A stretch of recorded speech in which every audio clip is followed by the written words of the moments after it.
හොඳයි. අපි ඉස්සෙල්ලා පළවෙනි කොටස නරඹලා හිටියා.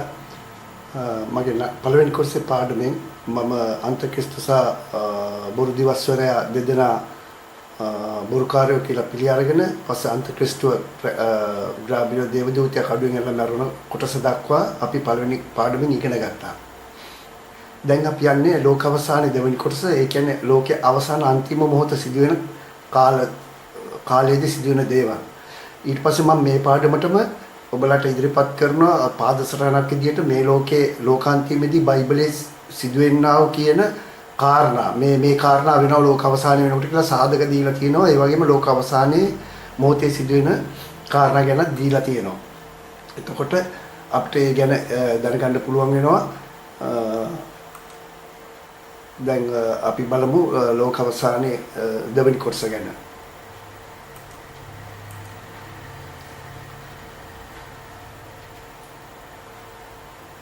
මීට ප්‍රථම ලෝක අවසානය පිළිබඳව පළමු කොටසින් අපි අන්තක්‍රිස්තුගේ මරණය දක්වා ගෙන නිම කර දැන් අපි ඉගෙන ගනිමු මහ බැබිලෝනියාවේ විනාශයේ සිට ක්‍රිස්තුස් වහන්සේගේ දෙවෙනි ආගමනයෙන් ලෝකයේ අවසන් වන තුරුම.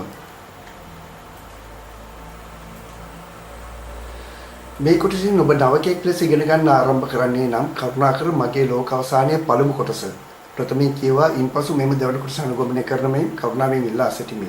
ස්තුතියි. එවිට ලෝක බලවතා වූ ඇමරිකාවට කුමක් වේද? ඇමරිකාව ගැන බයිබලයේ කිසිවක් සඳහන් නැත්තේ ඇයි? ඇමරිකාව ගැන බයිබලයේ කිසිවක් සඳහන් නැත්තේ ඒ කාලේ ඇමරිකාව සොයාගෙන නොතිබුණත් ඒ කාලේ උතුරු බිම් කොටසක් ලෙසයි බයිබලයේ සඳහන් වෙන්නේ. දෙවියන් වහන්සේ ලෝකයේ අවසානයේට එය බලපාන නිසාම දිවස්වර ජෙරමියා 49 හා යෙසයා 21 ඒ වගේම ජෝම්තුමාගේ ලිදරව් පොතේ 18 බැබිලෝන් බිඳවැටීමක් ලෙස දක්වා ඇත්තේද? එසේම සමහර තැන්වල මහා බැබිලෝන් කිය ඇත්තේද මෙන්න මේ ඇමරිකාව ගැනමයි. බැබිලෝනියනු රජිනයි. එසේ නැතුව පුරාණය භාවිත කළ බැබිලෝනියෝ ඉරාකය ගැන නොවේ. දැන් ඔබට සිතේ එහෙම වෙන්නේ කොහොමද කියලා. දැන් මේ මං කියපුව ඔයගොල්ලෝ හිතා එහෙම වෙන්නේ කොහොමද? ඉරාකයට තමයි බැබිලෝනියාව කියන්නේ. එහෙනම් බලන්න මේ විස්තර අනුව කලින් තිබූ බැබිලෝනියාව ඉරාකය ගැන දිවස්වර එසාගේ පොතේ පරිච්ඡේදයක් වෙනම පැරණි බැබිලෝනියාවේ රජුගේ වැටීම ගැන පැහැදිලිවම වෙන් කර ලියා ඇත.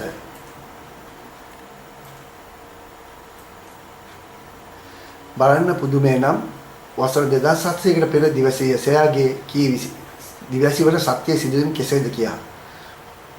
එනම් ඉරාකයේ සිටි සදාම් හුසේන් කොයි විදිහට මරණ බව හා ඔහුගේ පවුල් වල සිදුවන විපත් ගැන ලියූ විස්තර අනුව කියවා බලන්න.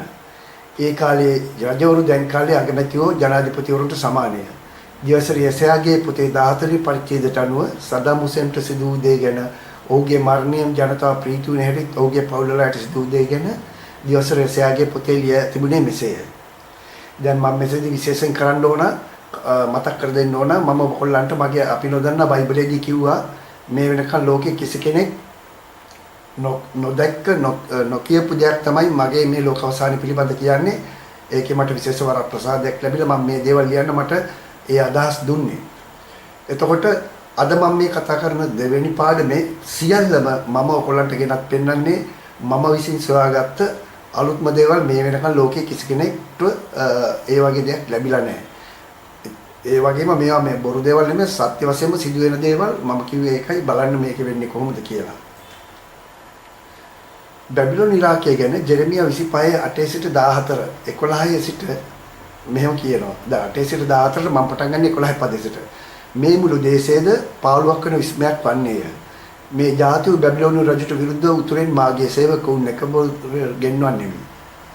බැබිලෝනිය රජ 70 අවුරුද්දක් සේවය කරන්නෝ යයි ස්වාමීන් වහන්සේ කියනසේක. තවද 70 අවුරුද්දක් සම්පූර්ණ පසු මම බැබිලෝනිය රජුටත් ඒ ජාතියටත් කල්දිවරුන්ගේ දේශයටත් ඔවුන්ගේ අයිතිකම් නිසා දඬුවම් පමුණවා ඒ දේශයේ සදාකාල පාළු තැනක් කරන්නෙමි. එසේම ඔහුට නින්දාව හා සමච්චයට පත් කරමි.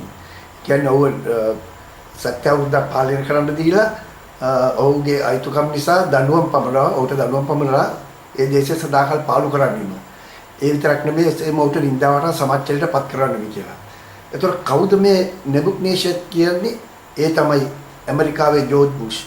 එතකොට කවුද මේ බැබිලෝන් රජ? ඒ තමයි බැබිලෝනියේ සිට සදාම් හුසේන්. දෙවියන් වහන්සේ කියනවා සදාම් හුසේන්ට පාලනය කරන්න අවුරුදු 70ක් දී විදේශී හමුදාවක් ගෙනවිත් මරණ බවත් එයින් ඔවුන් නින්දාවට සමච්චලයට පත්වන බවත් දෙවියන් වහන්සේගේ කීම එසේම විය. ඕකල කියවලා බලන්න මං කියන එක බොරු නම් ජෙරමියා 25 8 ඉඳන් 17ට මේ ගැන කියලා තියෙනවා. එතකොට මම මේ කියන දේ ඇත්තද බොරුද කියලා ඔයගොල්ලෝම බයිබලයේ කියවලා බලන්න. බලන්න පුදුමේ නම් සදාම් හුසේන් ඉපදිලා තියෙන්නේ 1936 අප්‍රේල් 28. ඔහුව ගෙලසින්ද මැරුවා ඇමරිකාවේ නඩු තීන්දුව දීලා 2006 දෙසැම්බර් 30. එවිට ඔහුගේ වයස අවුරුදු 69යි මාස 9යි දින 2යි. බලන්න පුදුම කොහොමද කියලා දෙවියන් වහන්සේ කියනවා මම උඹට 70 අවුරුද්දක් සම්පූර්ණ වූ පසු බැබිලෝන රජුට තේ ජාතියත් කල්දෝරුන්ගේ දේශයටත් අයිතිකම් නිසා දඬුවම් පමුණුවා ඒ දේශය සදාකල් පාලුතනක් කරන්නේ. බණ්ඩේ කීප විදියට මෙසේම වුණා. බැරි වෙලාවත් තව මාස 3ක් පහු වෙලා නම් ඔහු මැරුවේ දෙවියන් වහන්සේ මේ බයිබලයේ කියව කතාව බොරු වෙනවා. ඒ කියන්නේ එතකොට උන්ට අවුරුදු 70 පන්නනවා. හොඳයි දැන් ඔබ කරුණාකර මෙතෙන් පටන් මා මේ කියවන විටදී ඉරාකයේ සිටි සදාම් හුසේන් ගැන හා ඔහු කළ දේ ගැන ඔබගේ මතකයේ තබාගෙන අසන්න. ඔහු කියවන්න. එවිට ඔබට මේ සත්‍යව අසත්‍ය වැටහෙනු ඇත. දැන් මම මේ බයිබලයේ ඉතුරු පාඩ ගැන කතා කරද්දී ඕකොල්ලෝ මේ පහුගිය කාලේ සදාම් හුසේන් මරනකොට මේ කාලේ ඔයගොල්ලෝ සෑම දෙයක්ම දන්නවා. ඒ වෙච්ච දේවල් මතක තියාගෙන මේ බයිබලයේ පාඩ බලන්න. එතකොට ඔයගොල්ලන්ට තේරෙනවා මේකේ සත්‍ය අසත්‍ය කොතරම්ද කියලා. දැන් දිවසේනයේ එසාගේ පුතේ 14 වෙනි පරිච්ඡේදයට අනුව සදාම් හුසේන්ට වෙන දෙවන විපාකයේ බයිබලයේ ලියත්තේ මෙසේය. උපුටා ගැනීම. සමිදානන් වහන්සේ ඊර්ෂ්‍යා සෙනගට ඔහුගේ දුක් වේදනා වලින්ද ඔවුන් පිට බලයෙන් පමුණන ලද බර වැඩ වලින්ද නිදහස් දෙනසේක. උන්වහන්සේ එසේ කළ විට ඊර්ෂ්‍යා සෙනග බැබිලෝනි රජුට මෙසේ සරදම් කරනු ඇත. කුරිරු නිරිඳු වැටි ඇත. අනුන්ට පීඩා කිරීමේ ශක්තිය උට තවත් නැත. සමිඳුන්ගේ දුෂ්ටියන්ගේ යෂ්ටියත් නපුරු පාලකයාගේ බලයක් කෙලවර කර ඇත. මන්ද ඔහු යටත් කරන් ජාතින්ට මහත් කෝපයෙන් නොනවති තලා පෙලා පීඩා කළෝය. මිනිස්සු ප්‍රීතින් ගී ගායති. දැන් බලන්න මම මේ දීලා තියෙන ඡායාරූප සදාම් හුසේන් මිය ගිය පසු ජනතාව පිරිණීති වූ හැටි. බලන්න පුදුමේ නම් වසර 2700කට පෙර දිවසිවරේ එසෑගේ කී දිවස්වල සත්‍යතාව කොහොමද කියලා. දිවස්වරයා කියනවා ඔහු මැරිච්චාම මිනිස්සු ප්‍රීති ഘോഷා කරනවා කියලා. දැන් මේ බයිබලෙම කියලා තිබුණා ඔබ ජාතින් ජාතිත් පරාජය කෙරෙහි කියලා කලින් කියලා තිබුණා. දැන් බලන්න මේ පින්තූරයෙන් සදාම් හුසේන්ගේ සේනාවල් කොයි වෙලාවෙත් ඒ කාලේ හිටියේ යුද්ධ කරන ගමන්ම තමයි. ඒ කාලේ අපිට මතකනේ කොයි වෙලාවෙත් ඉරාක ඉරාන යුද්ධෙම තමයි. එතකොට මේ බලන්න රජුගේ වැටීම ගැන ප්‍රීති ප්‍රමෝදන හැටි ඔහුගේ රටේම මිනිස්සු.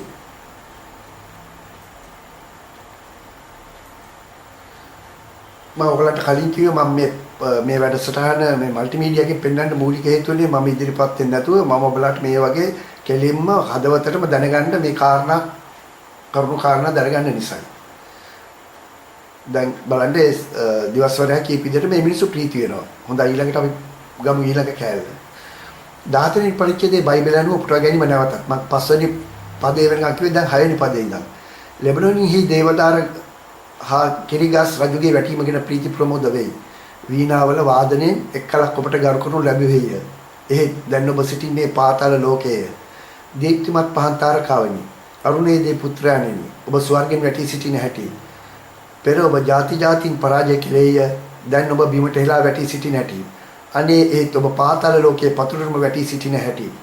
මොකද්ද මේ කියන්නේ? මේ කියනවා සදාම් හුසේන් පාතාල ලෝකේ වැටිලා ඉන්නවලු. අහෝ බලන්නේ ප්‍රතාපවත් රජා පාතාල ලෝකයේ පතුරුම වැටී සිටින හැටි.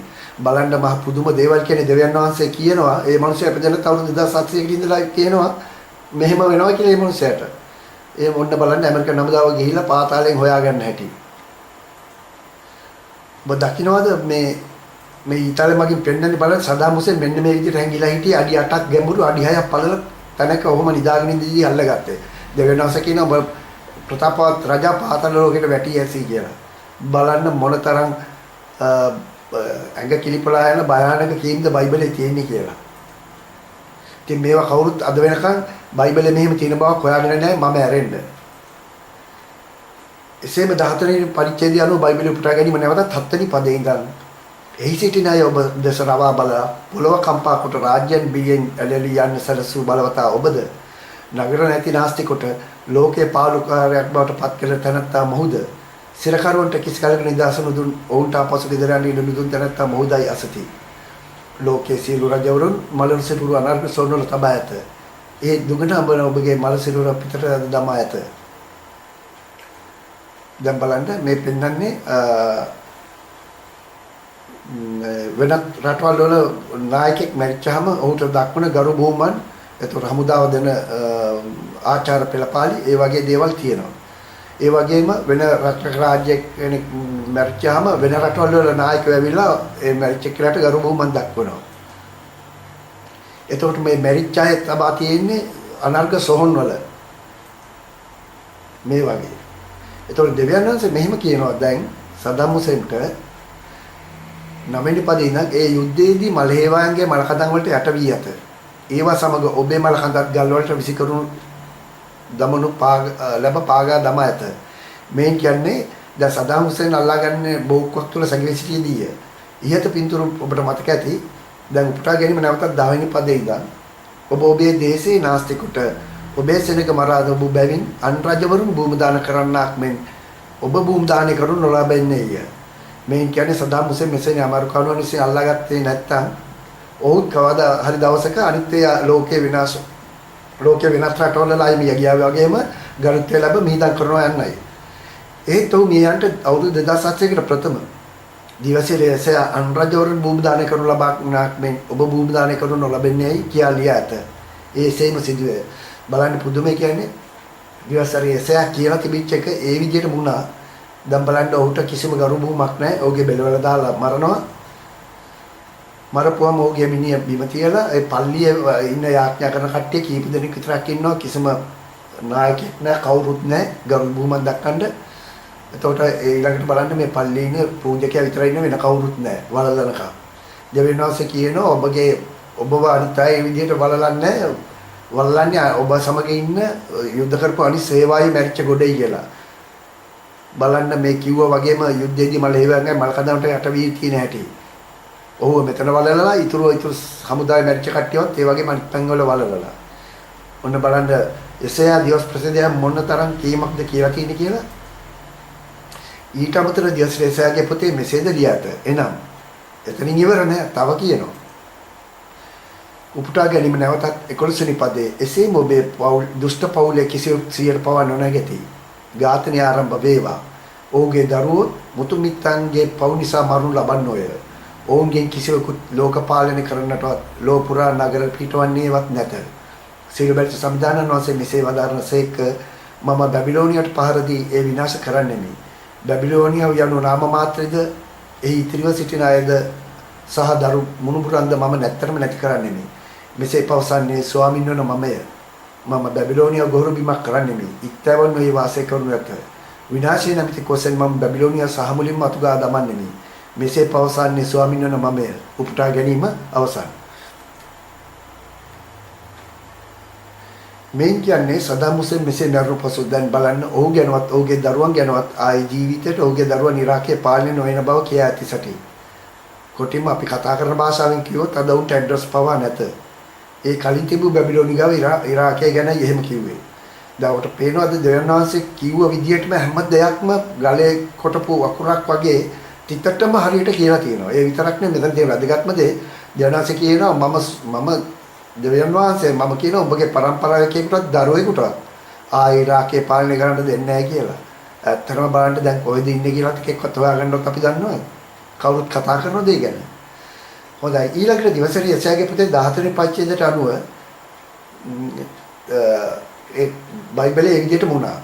දැන් කරුණාකර බයිබලයේ ඒකට සුබම කියව බලන්න මම මේ බොරු කිව්වද ඇත්ත කිව්වද කියලා වාක්‍ය කියව බලන්න. දැන් එසේනම් අපි දැන් බලමු මේ කියන්නේ නව බැබිලෝනිය මොකද්ද කියලා. මම මෙච්චර ඔයගලන්ට කිව්වේ ඔයගොල්ලෝ පිළිගන්නේද නැතිද හින්දා මේ බැබිලෝනියාව කලින් කිව්වේ ඉරාකයට මම දැන් කියනවා මේ බයිබලයේ සඳහන් වෙලා තියෙන්නේ නව බැබිලෝනියාව කියලා කියන්නේ ඇමරිකාව. දැන් ඔයගොල්ලෝ පිළිගන්නේ නැති හින්දා මම මේ දෙක දැන් පැහැදිලි කරලා දෙන්න යන්නේ.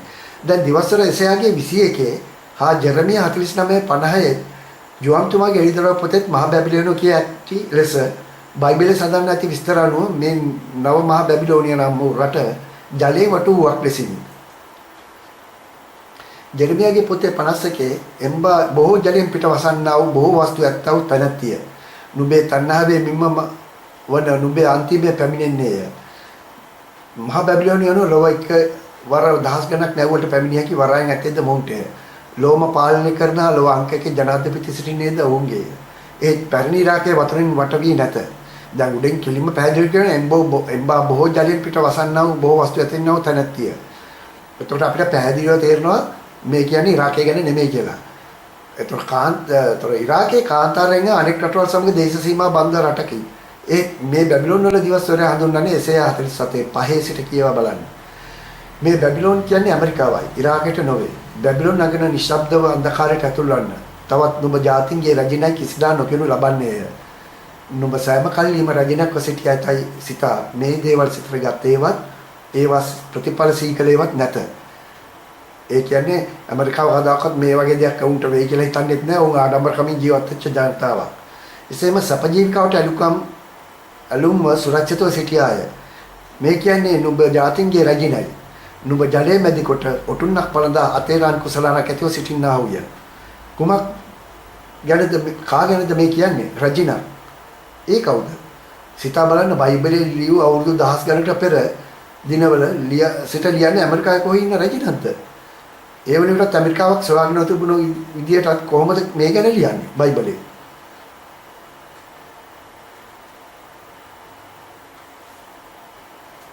බලන්න බයිබලයේ සත්‍යතාවය කෙලෙසද කියා. ඒ වෙන විට ඇමරිකාවක් ගැන කවුරුත් අහලවත් නැත. ඔව් එහෙත් ඇත්තයි. මේ කියන්නේ එනම් අදට ඇති මූර්තියක් ලෙස මායිම් ගල ලිබර්ටි පිළිමය ගැනයි. USA landmark of the Statue of Liberty. හිතා ගන්න පුළුවන්ද ඔබට? දැන් ඉරාකයේ ඔබට පේනවා මේ දේශ සීමා වලින් වටවෙච්ච තැන. මෙහෙම කියනවනේ එම්බා බොහෝ ජලයෙන් පිට වසන්නා වූ බොහෝ වස්තු ඇත්තා වූ තැනැත්තිය. බලන්න කොහොමද බයිබලයේ කියන්නේ හිතකොට මේ බයිබලයේ ලියන අවුරුදු 2700කට ඉස්සරහ ලියද්දී මේ ඇමරිකාව මෙහෙම කරයි කියලා කවුද දන්නේ? බලන්න මේ එම්බා බොහෝ ජලයෙන් පිට වසන්නා වූ බොහෝ වස්තු ඇත්තා වූ තැනැත්තිය. දැන් මෙතන ඔය කියන්නේ ලිබර්ටි පිළිමය ඇමරිකාව දේශ සීමාවේ මූදේ වතුරෙන් යාර ගාන කෑතයි හිටවලා තියෙන පොඩි දූපත් කෑල්ලක් වගේ චූටි. ඒකින් දකින්න එම්බා බොහෝ ජලයෙන් පිට වසන්නා වූ බොහෝ වස්තු ඇත්තා වූ තැනැත්තිය. කොහොමද දෙවනවාසේකේ දිවස්වර කියවිල්ල? එතකොට බලන්න මේකේ තියෙන කොච්චර මේ බලගතුකම සහ අපේ ඇඟ කිලිපොලා යන හැටි. එසේම බයිබලයේ දිවසේ ජෙරමියා අවුරුදු 2700 පෙර 50 කින් පරිච්ඡේදයේ 47 වෙනි වාක්‍යයේ මෙසේ ලියත. එබැවින් බැබිලෝනියාවේ තිබෙන කැපූ රූප වලට මා දඬුවම් කරන දවස පැමිණෙන්නේය. මුළු දේශයේ ලැජ්ජාවට පමුණුනු ලබන්නේ මරණු සියල්ලෝ එහි වැටි සිටින්නෝය. මේ මොකද්ද කියන්නේ? බැබිලෝනියාවේ තියෙන කැපූ රූප වලට දෙවන් වහන්සේ කියනවානේ රූප වන්දනාව කරන්න එපා කියලා. දැන් මේක කපපු රූපයක්. මේක දෙවි කෙනෙක් නෙමෙයි, නමුත් කපපු රූපයක්. ඒකට දඬුවම් කරනවා කියලා කියන්නේ. මේ කියන්නේ අදටත් එහි ඇති මූර්තිකලක් ලෙස මායිමු ලිපිටි පිළිමය ගැනයි. එතකොට කවුද මේ පිළිමේ ඉන්න ගෑනු රූපය? මේ තමයි බයිබලයේ සඳහන් එස්තරය. එස්තර ගැන කවුද කොයි වගේද කියා බයිබලයේ කියවලා බලන්න. කවුද කුමක් කළාද කියා. ජෝම් තුමාගේ එළිදරව් පුතේ 17 වෙනි පරිච්ඡේදයේ 3 වෙනි වාක්‍යය සිට මෙහෙම කියනවා. එහි රතු මකුරුක මුර්ගය පිට ස්ත්‍රියක් වාඩි වී සිටිනු දුටිමි. මේ මුර්ගයා දේවපාසන නම් වලින් පිරී ගියේ. ඌට හිස්සතක්ද අඟතක්ද විය. ස්ත්‍රිය රණින් හා තද රතු වස්ත්‍රෙන්ද හඳ රන්මුතු මැණික් ආභරණ සැරසී සිටියාය.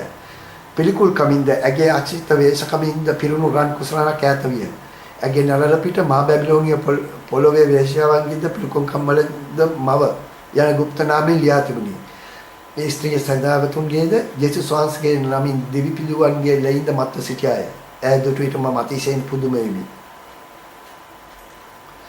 එතකොට මේ එස්තර් ඒ කාලේ එක පුරුෂයන්ට වයින් පොවලා ඒ වේශකම් කරා කියලා මෙතන මේ පැහැදිලි කරන්නේ ඈ තමයි මේ රූපය අරගෙන තියෙන්නේ කියලා.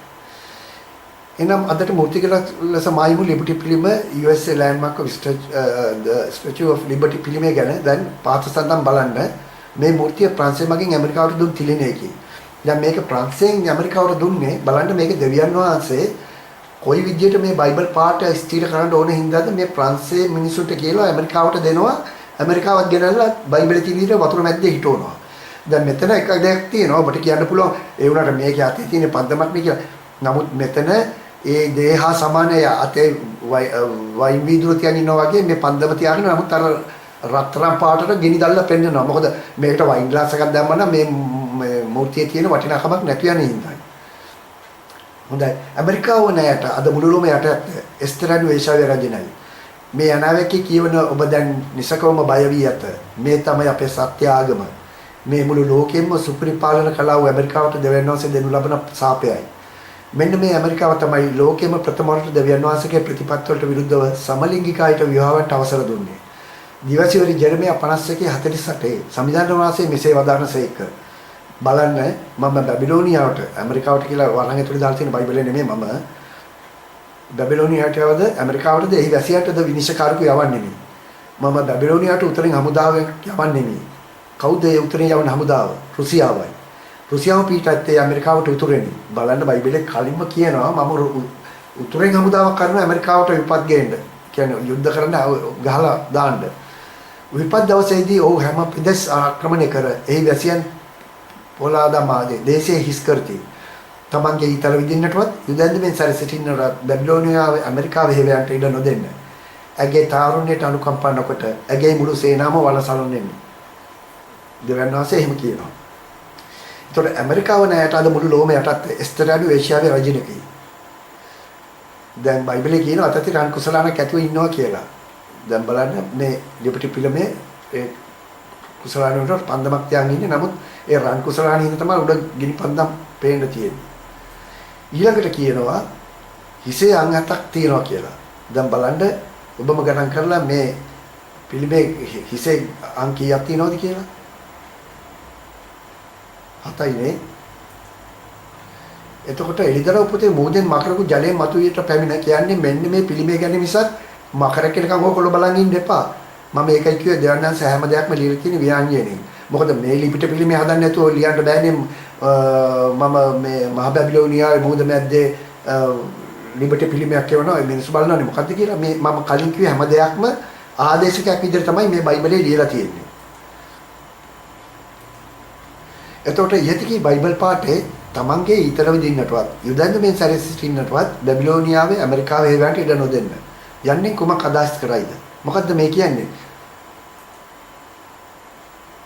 මේ පමණ දියුණු ලෝකයේ යුද්ධ කරද්දී රුසියානුවන් ඊතල් විදලා මොනවා කරන්නද? කියන්නේ රුසියාන් කාරු ඊතල් විදලා ඇමරිකාව සරෙන්ඩර් කරන්න පුළුවන්ද? එහෙනම් මොකද්ද මේන් අදහස් කරන්නේ? මේන් අදහස් කරන්නේ ඊතල කියා මිසයිලා රොකට් වලට. බලන්න ඒ කාලේ මිසයිලා රොකට් සාධාරණ නොතිබුණු නත් වර්තමානයට ගැලපෙන ලෙස බොහෝ කාලයකට පෙර බයිබලයේ ලියා ඇති දක්වා ඇති සැටි. මෙන්න මෙවැනි දේ ඔබට බයිබලයේ කියව වටහා ගත නොහැකි නිසායි මා කිව්වේ මේ නිසාවෙනි. දැන් අපි බලමු මොනවාද මේ කියලා. දැන් හෙල්ලයකින් දුන්නකින් මොනවාද කරන්නේ? දුන්නක් කරන් කරපුවම හෙල්ලයකින් සමානද. දුන්නකින් අරපුවම ඊතාලිය මොකද කරන්නේ? විදිනවා. ඕක තමයි ක්‍රියාවලිය. ඒතකොට දෙවනාසි කියනවා ඊතල් වලින් විදින්නවත් දෙන්න එපාලු. ඒ කියන්නේ මොනා කරන්න දෙන්න එපා? රොකට් වලින් ගහන්නවත් ඉඩ දෙන්න එපා කියලා රුසියානු කාර්යයන්ට කියනවා ඇමරිකන් කාර්යයන්ට. කියන්නේ ඇමරිකානුවන්ට උඹලට මිසයිල් වලින්වත් රොකට් වලින්වත් ගහන්න ඉඩ දෙන්න එපා. ඊට ඉස්සෙල්ලා උඹලා ගහපල්ලා කියලා. බලන්න මොන තරම් සමානත්වයක්ද මෙතනින් පෙන්වන්න කරන්නේ. දුන්නකින් කරන්නේ ඊතලයක් විදිනවා. මේ රොකට් එකක් කරන්නේ ඒ විදීමක්ම තමයි. ඔබ මේ දකින්නේ තව වර්ගවල රොකට් හා මිසයිල්. මෙපොළොව බලගත්තු ඇමරිකාවට එක පැයෙන් ගසා නිම කරන්නයි දෙවියන් වහන්සේ රුසියාවට කියන්නේ. ඒ කොහොමද? දැන් දෙවියන් වහන්සේ කියනවා බලලා මෙහෙම ගිහිල්ලා ඒකොල්ලන්ගේ රොකට් වලටත් මොනවාට ගහන්න ඉල් කියන්නේ ඉස්සෙල්ලා උඹලා එක පැයකින් ඇමරිකාවට ගහලා ඉවර කරපන්ලා කියලා. එහෙම කරන්නේ කොහොමද? ඊයතකී බයිබල් පාඨය ඔබට තේරෙන ලෙස නැවත කියා දෙන්නේ නම් මාගොග් දේශයේ ගෝක් රජුව උතුරු දිශාවෙන් තමාගේ යුද්ධ සේනාව බැබිලෝනියාවට ඒ කියන්නේ ඇමරිකාවට විරුද්ධව ඔවුන්ගේ දේශ සීමාවට යවන බවයි. මේ ලියන කාලයේ මාගොග් දේශය කියන්නේ අද රුසියාවටයි. ගෝක් රජුන සඳුන්වන්නේ ගෝක් යනු පදවියක් මිස රටක් ගමක් නෙමෙයි. කරුණාකර මේ පොතේ අවසානයේ පාද සටහනකින් බයිබලයේ පුරාණේ භාවිතා කළ රටවල් වල නම් අදට භාවිතා කරන අලුත් නම් සමග ඔබගේ දැන ගැනීමට ඉතා පුළුල් ලෙස විස්තර කර දී ඇත. මේ පාඩම ඉවරෙන් පස්සේ මම එහෙම මේක ආරම්භ කරනවා ඔයගලන්ට බලා ගන්න පාද සටහන. එනම් ඇමරිකාවට විරුද්ධව ඔවුන්ගේ දේශ සීමාවට යන විට රුසියාව ඉදිරි කාලයේදී ඒ මොහොත වන විට සිටින ජනාධිපතිව අගමැතිටයි හරියට දැන් ඉන්න පුටින් වගේ එක්කෙනාටයි ගෝග් රජු ලෙස මේ බයිබලේ කලින් ලියලා තියෙන්නේ. ලෝක අවසාන මොහොතේ ඉන්න රුසියාවේ ඉන්න නායකයාට 2008 වසරේ රුසියාවේ ජනාධිපතිවරණයෙන් පසු ඔබට මතක ඇති සියලුම මාධ්‍ය මගින් පුටින් කිසිදා නොතුරු තම යුද්ධයේ බලය පෙන්වමින් ලෝව මෛත්‍රී කළ සැටි. ඒ අනුව රුසියාව EMP අභ්‍යවකාශයේ චන්ද්‍රිකා විනාශ කිරීමට සමත් වන නව ආයුධ දෙවන ක්‍රියාවලියක් හදලා තියෙනවා. මොස්කව් උතුරු ප්ලාස්ටික් පරීක්ෂණ දියත් කිරීමේ මධ්‍යස්ථානයෙන් මෙම ආයුධ දියත් කෙරිණි. කෙසේ වෙතත් එයින් අදහස් කරුණේ රුසියාව වන එක්සත් ජනපද මිලිටරි මෙහි මූල ආරම්භ වන අභ්‍යවකාශ යාන්ත්‍රණය සංවේදනීය සහ බුද්ධි තොරතුරු රැස් කිරීමේ මෙවලම් වලට පාර දීමේ මාර්ගයක් ලොව කිසියකටවත් නැති ලෙස නිර්මාණය කර තිබේ. මේ තත්ත්ව නියමිත කාලයේදී ඇති කරන්නේ දෙවියන් වහන්සේ විසින්ම නැතුව ඇමරිකාවේ දුර්ලභකමට නොවේ. ලොව මෙතෙක් සොයා නොගත් දරුණු මිසයිල් පාලන රුසියානුවන් මේ විට සාදා ඇත. ඒට කියන්නේ ඉලෙක්ට්‍රෝමැග්නටික් ප්ලස් EMP කියලා. ෂෝට් ෆෝම් වලින් කියන්නේ එහෙමයි. මේ කියන ඔබට දැන් සිටිය හැකි එහෙනම් මෙහෙම දඬුවම් දෙන්න. ඇයි දෙවියන් වහන්සේ ඇමරිකා දේශයට මේ වෙනතෙක් මෙපමණ බලයක් ආර්ථිකයක් හා සුපිරි බලයක් දුන්නේ කියා. ඒට එක හේතුවක් ඇත. එනම් දෙවැනි ලෝක යුද්ධයේදී ජර්මනියේ සිටි හිට්ලර් දෙවියන් වහන්සේගේ තෝරගත් ජනතාව වූ ඊශ්‍රායල් වලට ජුදා ජාතිකයන් දසදහස් ගණන් මරණ විට ජුදා ජාතිකයන් එම විපත් වලින් මිදී නැව් නැගී පලා ගොස් ඉංගලන්තයට එක්සත් රාජධානියට පැමිණ රැකවරණය ඉල්ලු විට ඔවුන් මේ මොහොතේ බාර නොගත් විට ඔවුන් ගියේ ඇමරිකාවටයි. එහිදී එදා ඇමරිකානුන් ඒ දෙවියන් වහන්සේගේ අනතෝ ඊශ්‍රායල් වුණ එදා බාරගත් නිසයි සුපිරි බලයක් දුන්නේ. එතකොට මෙතන මේ යුනයිටඩ් කින්ග්ඩම් ඇමරිකා එංගලන්තය ඒ වෙලාවේ ඒගොල්ලන් බාරගත්තේ තරහකටවත් මොකටවත් නෙමෙයි. ඒ වෙලාවේ යුද්ධය සම්පූර්ණ මෙහෙවේ එක්සත් රාජධානිය. ඉතින් ඒ හින්දා ඒගොල්ලන්ට මේකයි මේකයි දෙකක් බලන්න බැරිද ඒගොල්ලෝ බාරගත්තේ නැහැ. එතකොට එහෙම වෙච්ච අනාථ වෙච්ච මනුස්සයන් ඇමරිකාවේ දා බාරගත්තේ ඉඳලා දෙවියන් වහන්සේ එතන ඉඳන් ඒගොල්ලන්ට දුන්නා අදාහගත නොහැකි විදියට මුළු ලෝකයේම ආර්ථික තත්ත්වෙ මුඩ ගිහිල්ලා ඒගොල්ලොත් ශ්‍රේෂ්ඨ මිනිස්සු වගේක් වෙන්න. එතකොට අපි දැන් බය වෙලා ඉන්නේ මේ උතුරු කොරියාව ගාවෙනේ. දැන් උතුරු කොරියාවට මොකක් කියන බයිබලේ තියෙනවද? පිස්සුද කොහෙවත් මොකොත් ලියලා නැහැ. උතුරු කොරියාව නිකන් මේ අර සෝඩා බෝතලයක බොරුවට කෑ ගැහුවට දෙවියන් වහන්සේ කියලා නැහැ. එහෙම නැති වෙලා කරන්න දෙයක්වත් නැහැ.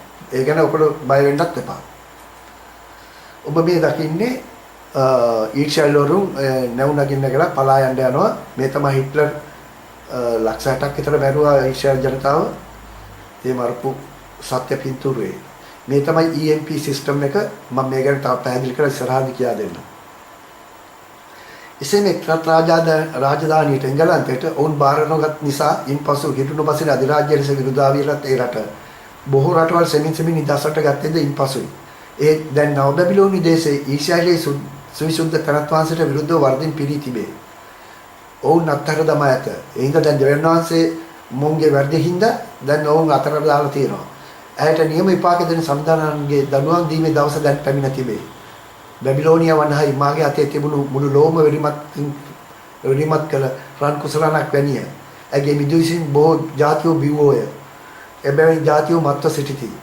ඒ අනුව බයිබලයේ දිවසට ජෙරමියා මීට අවුරුදු 2700කට පෙර 51 වෙනි පරිච්ඡේදයේ මෙසේ කියත උපුටා ගැනීම. සම්විධානන් වහන්සේ මෙසේ වදාරනසේක බලන්න මම බැබිලෝනියාවටද ඒ වැසියන් වන කාදේවරුන්ට විරුද්ධව යාමට විනාශකාරීව පොළඹවන්නේ. මම බැබිලෝනියාවට සතුරන් යවන්නේ. විපත් දවසේදී ඔව් හැම ප්‍රදේශයක්ම ආක්‍රමණය කර එහි වැසියන් පොළඹවා දමා දේශේ හිස් කරති. Tamanගේ ඊතල විදින්නටවත් උදැද්දමින් සැරසිටිනවට බැබිලෝනිය ඒ වටේ ඉඳ නොදෙන්න. මම කලින් කිව්වාගේ මේ ඊතල කියලා කිව්වේ කලින් මේ මිසයිල් හා රොකට් වලටයි. මොකද ඒවා ඒ කාලේ වෙනකොට හදලා තිබුණ නැති හින්දා. ඒ වගේම කියන ඇගේ තාරුණයට අනුකම්පා නොකොට ඇගේ මුළු සේනාවම වනසන්න. බැබිලෝනියාව හදිසියේ රැටි විනාශ වූ අය. ඒ ගැන වැළපෙන්න. ඇයට සුවවේයයි බලන පිණිස ඇගේ තුවාල Google ඖෂධයෙන් ආලප කරන්න විදේශීව කතා කරමින් අපි බැබිලෝනියා ශෝකරන්ට උත්සාහ කළෙමු. ඒත් ඇයට සුව වී නැත. අපි අයත්තර ආපසු අපේම රටවලට යමු. මන්ද බැබිලෝනියා විනාශය ආසොසට වලාකුළු දක්වා නැගුණේ යයි කීය. අපි නිවැරදි බව සමිදානෝ එළිදරව් කළසේක. එන්න අපි අපේ දෙවි සම්දානන්ගේ ක්‍රියාසියෝනිය ප්‍රකාශ කරමු. සමිදානෝ බැබිලෝනියා විනාශ කරන්නට අදහස් කර තිබෙන නිසා මේදී රටේ රජවරුන් සිත්තේ පෙළඹුසේක. මේ කියන්නේ දැන් එක පැයකින් ඇමරිකාවට ගහලා ඉවර කරපුවාම ඇමරිකාවට සහායක දක්වන දැන් ප්‍රංශය, එංගලන්තය, ඊශ්‍රායල වගේ රටවල් ඒගොල්ලෝ එනවා ඒගොල්ලන්ගේ හමුදාවත් අරගෙන බලන්න. ඒ බලන්න ආවට කරන්න කිසිම දෙයක් නැහැ. ඒ හින්දා ඒගොල්ලෝ දන්නා මේගොල්ලන් ආපහු ගන්න විදියක් නැති හින්දා ඒගොල්ලෝ ආපහු යනවා. අන්න ඒකයි මෙතන මේ පැහැදිලි කරන්නේ. මෙන්න මේව තමයි ඇමරිකාවේ තත්ත්ව වෙනකොට සිදුවෙන දේ. ඇයි මේ පමණ බලගතු ඇමරිකාවට සටන් කරන්න බැරිව බැලහීන වන්නේ? දැන් මම මේ කියද්දි ඔයගොල්ලන්ට හිතන්නේ ඒ කොහොමද ඇමරිකාව මෙච්චරම නිකන් බැලහින වෙන්නේ. ඒ දෙවියන් වහන්සේ විසින් යසයා මගින් 47 9 මෙහෙම කියලා තියෙන හින්දායි. කොහොමද කියලා තියෙන්නේ? යසයා 47 9 පදේ මෙහෙම කියනවා. ඒක දවසේදී හදිසියෙම නුඹට එය පැමිණෙන්නේ. ඒ වැළක්වීමට නුඹේ යంత్ర මන්ත්‍ර වලින් සිව්සට මායම් වලින් වැඩක් වන්නේ නැත. කොහොමද බලන්න දෙවියන් වහන්සේ කියලා තියෙන හැටි? ඇමරිකාව කොච්චර බලවත් වුණත් ඒක උඹට හදිසියෙම එන්නේ. කවුරුත් දන්නේ නැතුව මේ ලෝකේ කිසි දෙයක් දන්නේ නැතුව හදිස්සියෙම එන්නේ. ඒ හින්දා ඔවුන්ට කිසි දෙයක් කරගන්න බැරි වෙනවා. ආව දරබඩ ගාලා ගැහුවා රුසියන් කාරයෝ යන්න යනවා. එතකොට දෙවනවාසේ කියනවා ඒ වැළැක්වීමට නුඹේ යంత్ర මන්ත්‍ර වලින් සිව්සට මායම් වලින් වැඩක් වන්නේ නැත. ඒ කියන්නේ යంత్ర වලින් මන්ත්‍ර වලින් ඒකොළු ගාව තියෙන මොනවා වලින් ඒකොළන්ගේ තියෙන ටැක්ටික්ස් වලින් සිව්සට මායම් කියන්නේ ටැක්ටික්ස් වලින් කිසි වැඩක් වෙන්නේ නැහැ කියලා. මේ වන එතුමන්ගේ මාලිගාව විනාශයට සමිඳුන් වහන්සේගේ පලි ගැනීමකින් පහර දෙන නිර්ධාරිය අනදමින් නුඹලාගේ හිතල මෝහත් කරගන්න පරිසෝදානම් කරගන්න බැබිලෝනිය පවුරුවට පහර දෙන පිණිස දජ සංකේතවත් සංඥා කරන්න මුරපුල සවිකර මුරකාරෝ සිටවා රහස් රැකවල් සේනා පිටවන්න කීය. සමිධානෝ බැබිලෝනිය වැසියන් ගැන වදාළ දේ එතුමන් යෝජනා කළ ලෙසම කළසේක. එම්බා බෝ ජලෙන් සාරවත් වූ වස්තු සම්භාරයෙන් ධනවත් බැබිලෝන් වැසිය. දැන් ඔය මෙතනත් කියනවා බලන්න ඒ දේම. ඇමරිකාව බෝ ජලෙන් වට වෙලා ඉන්න වස්තු සම්භාරයෙන් ධනවත් බැබිලෝන් වැසිය. නුඹේ අවසානය දැන් ළඟා වී තිබේ. නුඹේ පණකෙන්ද කපනු ඇත. බැබිලෝනියාවට පාර දෙන පිණිස පළඟැටි සමූහයක් මෙන් විශාල සෙනඟක් ගෙනෙන බවට සෞබැලි සම්දානන් වහන්සේ සිය නාමයෙන් දිවුරා ඇත. ඔවුන් ഘോഷා නගනු ඇත. මෙතන දෙවියන් වහන්සේ කියනවා මම බැබිලෝනියාවට පහර දෙන්න පළඟැටි සමූහයක් මෙන් විශාල සෙනඟක් එවන බවට සෞබැලි සම්දානන් වහන්සේ සිය නාමයෙන් දිවුරා ඇත. දිවුරලාම කියනවා. ඒතොර ජෙරමියා මීට අවුරුදු 2820කට පෙර 50 වෙනි පරිච්ඡේදයේ එසේ කියා ඇත. උපුටා ගැනීම අවසන්. එහෙත් සෞබැලි සම්දානන් වහන්සේ මෙසේ ඊර්ෂ්‍යාවෙන් වරුණා ජුදාසනක අතර දමාර නැත. මම උතුරු හමුදා රුසියන් වලට පහර දී පෙර දිවසේ සකරියාගේ පොතේ දෙවැනි පරිච්ඡේදයේ 7 වෙනි වගන්තියේ ජෙරමියා 51:45 බැබිලෝනියේ වාසය කරන නුඹලා සියොන් නගරයට බේරියෙන්න. ඊට පෙර බෝ ඊශ්‍රායල් වරුන් සියල්ල පෙර ඇමරිකාවෙන් රාජ්‍යලියාගේ පියාපත් වූ ලෙස ලියා ඇත්තේ ගුවන් යානා මගින් ගෙන්වා ගනු ලබන කරුණ මම ඔබට කලින් කීලසයි. කියන්නේ මේක වෙන්න ඉස්සෙල්ලා දෙවියන් වහන්සේ ඇමරිකාවේ ඉන්න ඊශ්‍රායල් කට්ටිය ගුවන් යානා මගින් ගෙන්න ගන්නවා කියලා. දැන් අපි බලමු එතකොට කවුද මේ කියන පළඟැටියා? පළඟැටියන් ඒවල යුද්ධයක් ජයග්‍රහණය කරන්න පුළුවන්ද?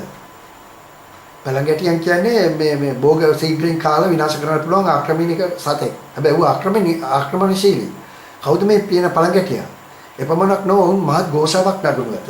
දැන් මෙතන බයිබලයේ මොකක් හරි නිකන් අප්සෙට් එකක් වගේ තේරෙනවා නේ මේ පළඟැටියෝ 1000ක් විතර කණක් ගාවින් ගියොත් නිකන් ගාලා යනවා. ඒ වුණාට දැනන්ස් කියන උන් මහත් ഘോഷාවක් නගනු ඇත කියලා. ඒතර කවුද මේ පළඟැටියා? අපි දැන් බලමු කවුද මේ දෙවන්වංශ කියන පළඟැටියා. මම අර ඔයගලන්ට කලින් කිව්වාගේ මේ දෙවන්වංශයේ ගොඩාක් දේවල් අපිට බයිබලයේ ලියලා තියෙනවා තේරෙන්නේ නැහැ. මම මේ ඔයගලන්ට කිව්වේ මේවත් මේ කියන්නේ මම විතරයි මුළු ලෝකෙම හොයාගත්තෙත් මම විතරයි. ඒතකොට මේ දෙවියන් වහන්සේ මේ පළඟැටියව එවලා ගහනවා කියනවා නම් ඒතකොට දෙවියන් වහන්සේ විසින් පළඟැටිය හදන්න ඕන.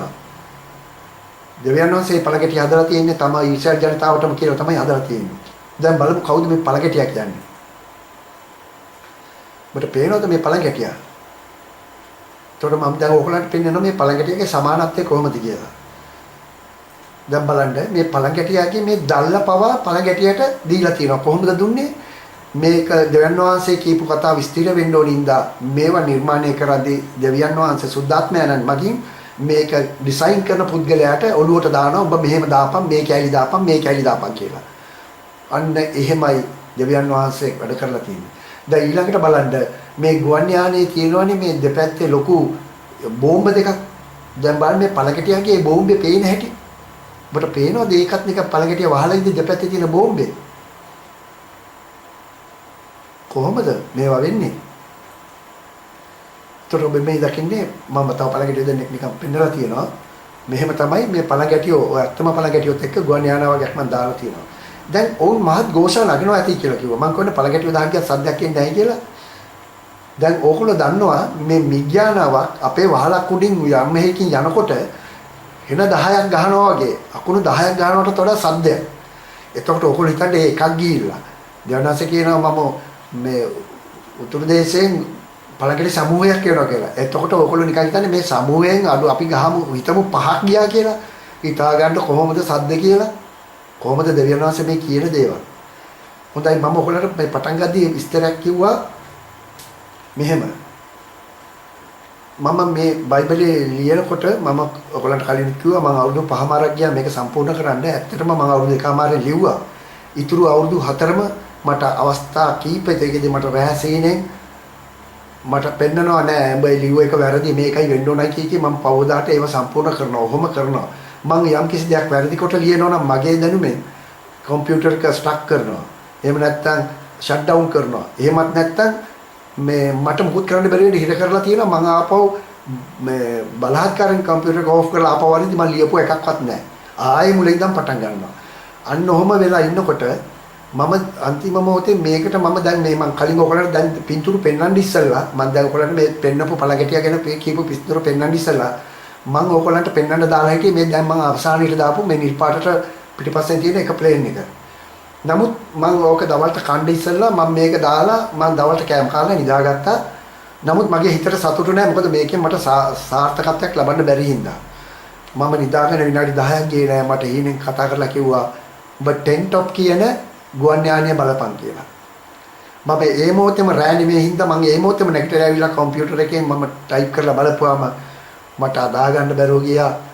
මාව ඒ බය වුණේ කොච්චරද කියනවනම් මට කලන්තේ දාන්න ගිහිල්ලා මම බය වුණා. මම ඒ වෙලාව තනියම ගෙදර හිටියේ. මම හිතුවා මම පුටෙන් බිමට වැටේ කියලා. මම පුටුව හයියෙන් අල්ලගෙන ටිකක් වෙලා ඉඳි දෙයන්ගේ පිටින් මට ඒ කොහොම හරි ආපහු මම හරි විදියට වුණා.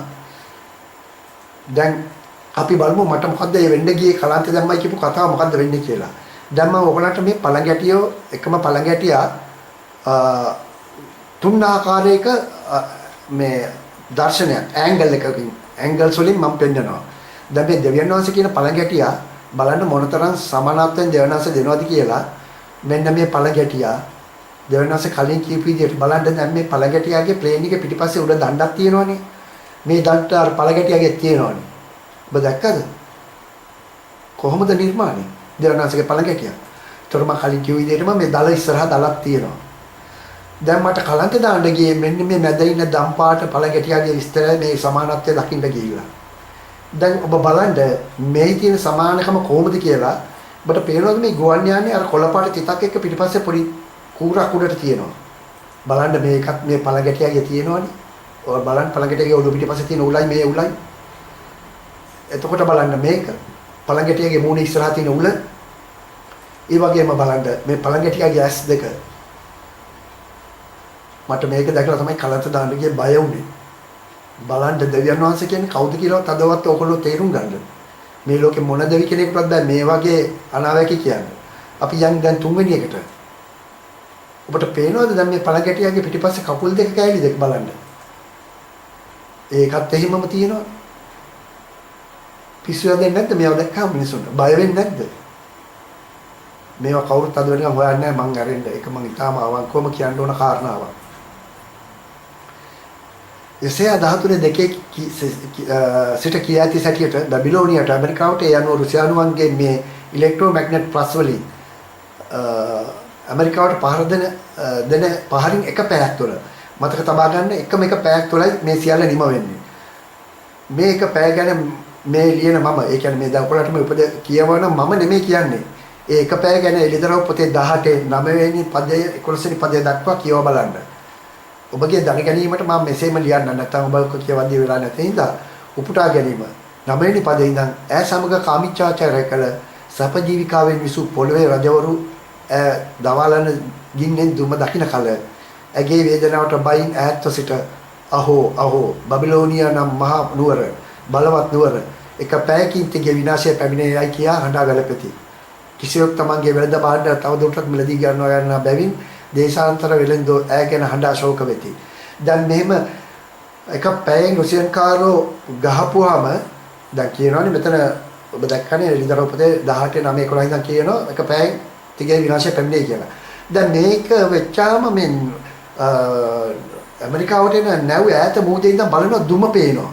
මේකොල්ල වයලා කරන ෂා අපේ බඩු දැන් කොහොමද ඉක්ුණ ගන්නේ කියලා. මේකොල්ල දන්නේ මේ ලෝක අවසානයේ කියලා. මොකද එහෙම දන්නේ නැත්තේ දැන් බලන්න. මේ තමයි EMP සිස්ටම් එක ඒ කියන්නේ ඒක තනිකර බලපාන්නේ මේ විදුලිය හරහා එක වෙන්නේ. ඒක විදුලිය තනිකරම ෂට් ඩවුන් කරනවා, නවත්තලා දානවා. කොහොමද එක පැයකින් පහර දීම නිමා වෙනවා කියන්නේ? දැන් මේ මං කිව්වට ඔයගොල්ලෝ හිතන්න එපා. ඔයගොල්ලන්ට මම මේ බයිබලයේ හැටියට තමයි සෑම දෙයක්ම කතා කරන්නේ. මේ එළිදරව් පොතේ 18 9 11 කියපු පද දෙයම තමයි ජේසුස් වහන්සේට තම ගෝලයන්ට සුද්ධ වූ මාක් 13 32 33 පදේ මතෙව් 24 පරිච්ඡේදයේ 36 පදේ මෙහෙම තියෙනවා. උපුටා ගැනීම. මේක කලින් බයිබලයේ කිව්වා වගේම ක්‍රිස්තුස් වහන්සේත් කියනවා. මොකද්ද කියන්නේ? නමුත් ඒ දවසත් ඒ පැයවත් පියාණන් වහන්සේ මිස අන් කිසිවෙක් දන්නේ නැත. ස්වර්ගයේ සිටින දූතයවත් පුත්‍රයවත් නොදනිති. ඒ කාලේ කවදා වේදයි නුඹලා නොදන්න බැවින් ප්‍රේසම්මේ අවදිව ඉඳ යාඥා කරපල්ලා. උපුටා ගැනීම අවසන්. ඒක ක්‍රිස්තුස් වහන්සේ කියනවා. අර දෙවියන් වහන්සේ රුසියන් කාරණට කියනවා ඇමරිකාවට එක පැයෙන් ගහපියව කියලා. ඒ කියන එක ක්‍රිස්තුස් වහන්සේ කියනවා ඒ පැය මමවත් දන්නේ දෙවියන් වහන්සේ පියාණන් වහන්සේ විතරයි දන්නේ කියලා. කොහොමද එක පැයෙන් විනාශ වෙන්නේ? දැන් අපි බලමු. දැන් මම චල අපි කිව්වට එක පැයෙන් ගහනවා කියලා. අපි දැන් බලමු කොහොමද වෙන්නේ කියලා. මෙසේ දෙන EMP එක පාරින් සියලු විදුලිය මගින් භාවිතා වන හා ක්‍රියා කරන සියලු යන්ත්‍ර ක්‍රියාව විරහිත වේ. ඒ නිසා ඇමරිකානුන් ඔවුන්ට කිසිදු විදුලි බලයක් නොමැතිව මුළු රටම අන්ධකාර වේ. කිසි දෙයක් කර ගැනීමට හෝ පණ ගන්නවා ගැනීමට නොහැකි නිසා සියලු ආරක්ෂක අංශ අඩපණ වේ. කොටිම කියතොත් EMP ක්‍රමය නිසා ඒ වන විට ගමන් ගන්නා වාහන හා ආසේ යන මගින් ගුවන් යානා වලට යන්ත්‍ර පවන් නැවති බිමට කඩන් වැටේ. බොහෝ මරුණු අය බැබිලෝනියා වීදිවල වැටි සිටින්නෝය. තුවාල වූද වීදිවල වැටි සිටින්නෝය. මේ ගැන එළිදරව් පොතේ 18 පරිච්ඡේදයේ 1 සිට 10 දක්වා කියලා බලන්න. රුසියාවෙන් එක පැයකින් පාර දුන් පසු මුළු රටම ඝන අන්ධකාර වී කිසිවෙකුට කිසිවක් කරගත නොහැකිව මීයකට පිම්බාසේ මුළු රටම නිශ්ශබ්ද වේ. මේ ගැන ඔබම එළිදරව් පොතේ 18 පරිච්ඡේදයේ 10 වාක්‍යයෙන් කියවන්න යසයා 47 ඔබ කියවලා දාලා පස්වෙනි පදේ ඉඳලා කියවලා බලන්න. එතකොට ඔබ මේ දකින්න EMP සිස්ටම් එක මේ EMP සිස්ටම් එක චීනුත් ඇමරිකාවත් ඔයා තිබුණට රුසියාව තරම් දියුණු කරන්නේ නැහැ. මොකද දෙවියන් වහන්සේ ඒගොල්ලන්ට ඒ தත්ත්ව දීලා නැහැ. දෙවියන් වහන්සේගේ කතාව ස්ථිර කරන්න ඕන නිසා. දැන් මේ EMP එකෙන් වෙච්චාම ඇමරිකාවට ගහපුවම ලිබට පිළිමෙට ඉන්න වෙන්නේ ඔහොම තමයි. ගිලා බැසලා ඔහොම ඉන්න වෙනවා. එසේ මොහොන් කන්න බොන්න නැතුව මේ කියන්නේ ඇමරිකානුවන් කන්න බොන්න නැතුව සියලුම කඩසාප්පු මංකොල්ල කයි. කිසිදු රෝහලක් හෝ බේත් ගන්න කඩවල ෆාමසි නැත. විදුලිය නොමැති නිසා බීමට ජලය නොමැති වී පිපාසයෙන් මියදේ. ඒ පැයේ පටන් රටේ නීති රීති නැති වේ කිනකාට ඕන විදිහට කෑම බීම කඩසාප්පු මංකොල්ල කයි. කිසිදු පොලිසියක් හෝ හමුදාවක් ක්‍රියාත්මක වන්නේ නැත. දිනපතා පැමිණි දහස් ගණන් නැහු බෝධේ දුරින් අතරමඟ නැවති රට තුල දකින්න දුම් නිසා ඒ ගෙනෙන බඩු කිසිම වෙළඳාමක් ක්‍රියාත්මක කරගන්න බැරි වෙයි. මොහොතේ රැලි රිබටි රූපයට යෙලින් ජලය ගෙනවි නගරේ වසා ගන්නේ හරියටම 2012 චිත්‍රපටයේ බුදුටු ආකාරයටම. එම චිත්‍රපටයේ නිපදෙව්වේද මෙම ජර්මියාගේ පුතා අනුගමනය කරමිනි. එම චිත්‍රපටයේ මනස්කල්පිත කතාවක් නොවේ. එහෙම හිතා ගන්න ඕගොල්ලෝ හිතන්නේ ඒක මනස්කල්ප නෑ. ඒක චිත්‍රපටි අධ්‍යක්ෂකවර නිර්මාණය කළේ 2012 චිත්‍රපටයේ මේ ජර්මියාගේ පුතා අනුගමනය කරමින් ලෝක අවසානය වෙන්නේ කොහොමද කියලා. ජර්මියා 51 45 ඔයගොල්ලෝම බලන්න. එසේම රුසියානුවන් දෙන පහර මුළු රටම ගිනිගෙන වැළසෙයි. ඒ වෙනුවට බැබිලෝනියාවේ ඇමරිකාවේ තත්ත්වය කොයි වගේද කියලා දැනගන්න නම් යසයා 51 30 පදයේ සිට 52 පරිච්ඡේදය දක්වා කියා බලන්න. එතකොට මේ දැන් ඔයගොල්ලෝ හිතයි මේ දැන් මේකෙන් කියනවා මේ බලන්න මුළු සුනාමියක් වගේ ලොකුවට වතුර ඇවිල්ලා ඇමරිකාව යට වෙන්නේ නැටි. මේ තමයි EMP සිස්ටම් එක. දැන් ඔයගොල්ලෝ මෙතනදි මම පැහැදිලි කරලා දෙන්න පුළුවන්. දැන් සමහරට ඔබ හිතන්න පුළුවන් එතකොට දැන් ඔයගොල්ලෝ දන්නවනේ මේ ඇමරිකාවට මොකද කරන්න බෑ කියන්නේ දැන් චිත්‍රපටයේ දැකලා තියෙනවානේ ඇමරිකාව ජනාධිපති තමයි යුද්ධයක් වෙනකොට ඒගොල්ලෝ ආකාශේ නවත්තලා තියෙන මිසයිල් අරමයක් මේවා කරන යතුරක් දාලා ස්විච් එක දානවා. ඉතින් ඒක දාන්න බැරි වෙනවා මේ විදුලිය නැවතිච්චාම. මේ විදුලිය නැවිච්චාම මේ ටෙලිෆෝන් එකක්, කම්පියුටර් එකක්, Wi-Fi එකක්, ඕගන් එකක්, කාර් එකක බැටරියක් මොන බැටරියක්වත් වැඩ කරන්නේ නැහැ. ඉතින් ඒගොල්ලන්ට උගන්නේ ජෙනරේටර් එකක්වත් පාවිච්චි කරන්න බැරි හින්දායි මේ ප්‍රශ්නේ වෙන්නේ. බලන්න හොයාගෙන තියෙන දේවල්. බැබිලෝනියාවේ ඇමරිකාවේ මින්පසු රජනිගේ රාජ්‍යයි නොකියනු ලබන්නේ. එසේ 47 පස්වන පදයේ ඉසිට කියවන්න. එහෙම කියනවා. මේ වෙනුවට ඒවා පාලනය කරන්න කවුරුත් නැහැ. කාගේවත් කාටවත් උදව්වක් ගන්න බෑ. සියල්ලම අන්තසරණ වී ඇත. පැරණි කිවිසුමෙන් සදම් ගොමෝරන් දැසකල කොයි හැටිද මායිලස්ම විනාශ කරන්නේ මේ සියල්ල අවසානයේ ජර්මියා පරිච්ඡේදයේ 51 4 වෙනි පදයට අනුව බැබිලෝනියාව ඇමරිකාව මෙසේ කිදා දැස මා අපිට පමුණුන විපත්තියෙන් ගොඩ නොයන්නේ යයි කියන්නේ. ඇමරිකාව ගැන ජර්මනියාගේ පණිවිඩය එපමණකි. එතකොට සදම් ගොමෝරා කොයිද විනාශ කරේ ඒ විදිහටම ගිනිදල් වල විනාශ කරනවා. ඇමරිකාවට මෙසේ වන්නේ කොපමණ අවියවැද මිසයිල් තිබුණත් දෙවියන් වහන්සේගේ දඬුවමකට අනුව මෙසේ සිදුවන්නේ නැතුව ඇමරිකාවේ දුර්ලභකමට නොවන බව ඔබේ සිතේ ධාරණය කරගන්න. මෙසේ සිදු වී දින කිහිපයකට පසු ඒ කියන්නේ ඇමරිකාවට දැන් ගහලා ඉවර වෙලා දින කිහිපයකට පසු ගාසා තීරයේ පලස්තීනයට දෙවියන් වහන්සේ දෙනු ලබන දඬුවමක් ගැන කියනවා මෙහෙම. එනම් පලස්තීනයට මධ්‍ය දරන මුහුදෙන් සුනාමියක් වෙනසීම. දිවසර ජෙරමියා 47 දෙවනි පදයේ කියනවා ස්වාමීන් වහන්සේ මෙසේ කියනසේක බලව වතුර උතරින් ගලාවිත් උතුරා යන ගඟක් වී දේශයායේ පූර්ණකමද නුවරසායේ වැසියන්ටද උඩින් ගලා යන්නේය. මනුෂ්‍යෝද කෑ ගසන්නෝය දේශයේ සීළු වැසියෝ කෑ මොර ගසන්නෝය. එතකොට මේක මම ඔයගොල්ලන්ට කියවන්න ඕන මේකට දෙවනාසේ මතක් කරලා දෙන්නේ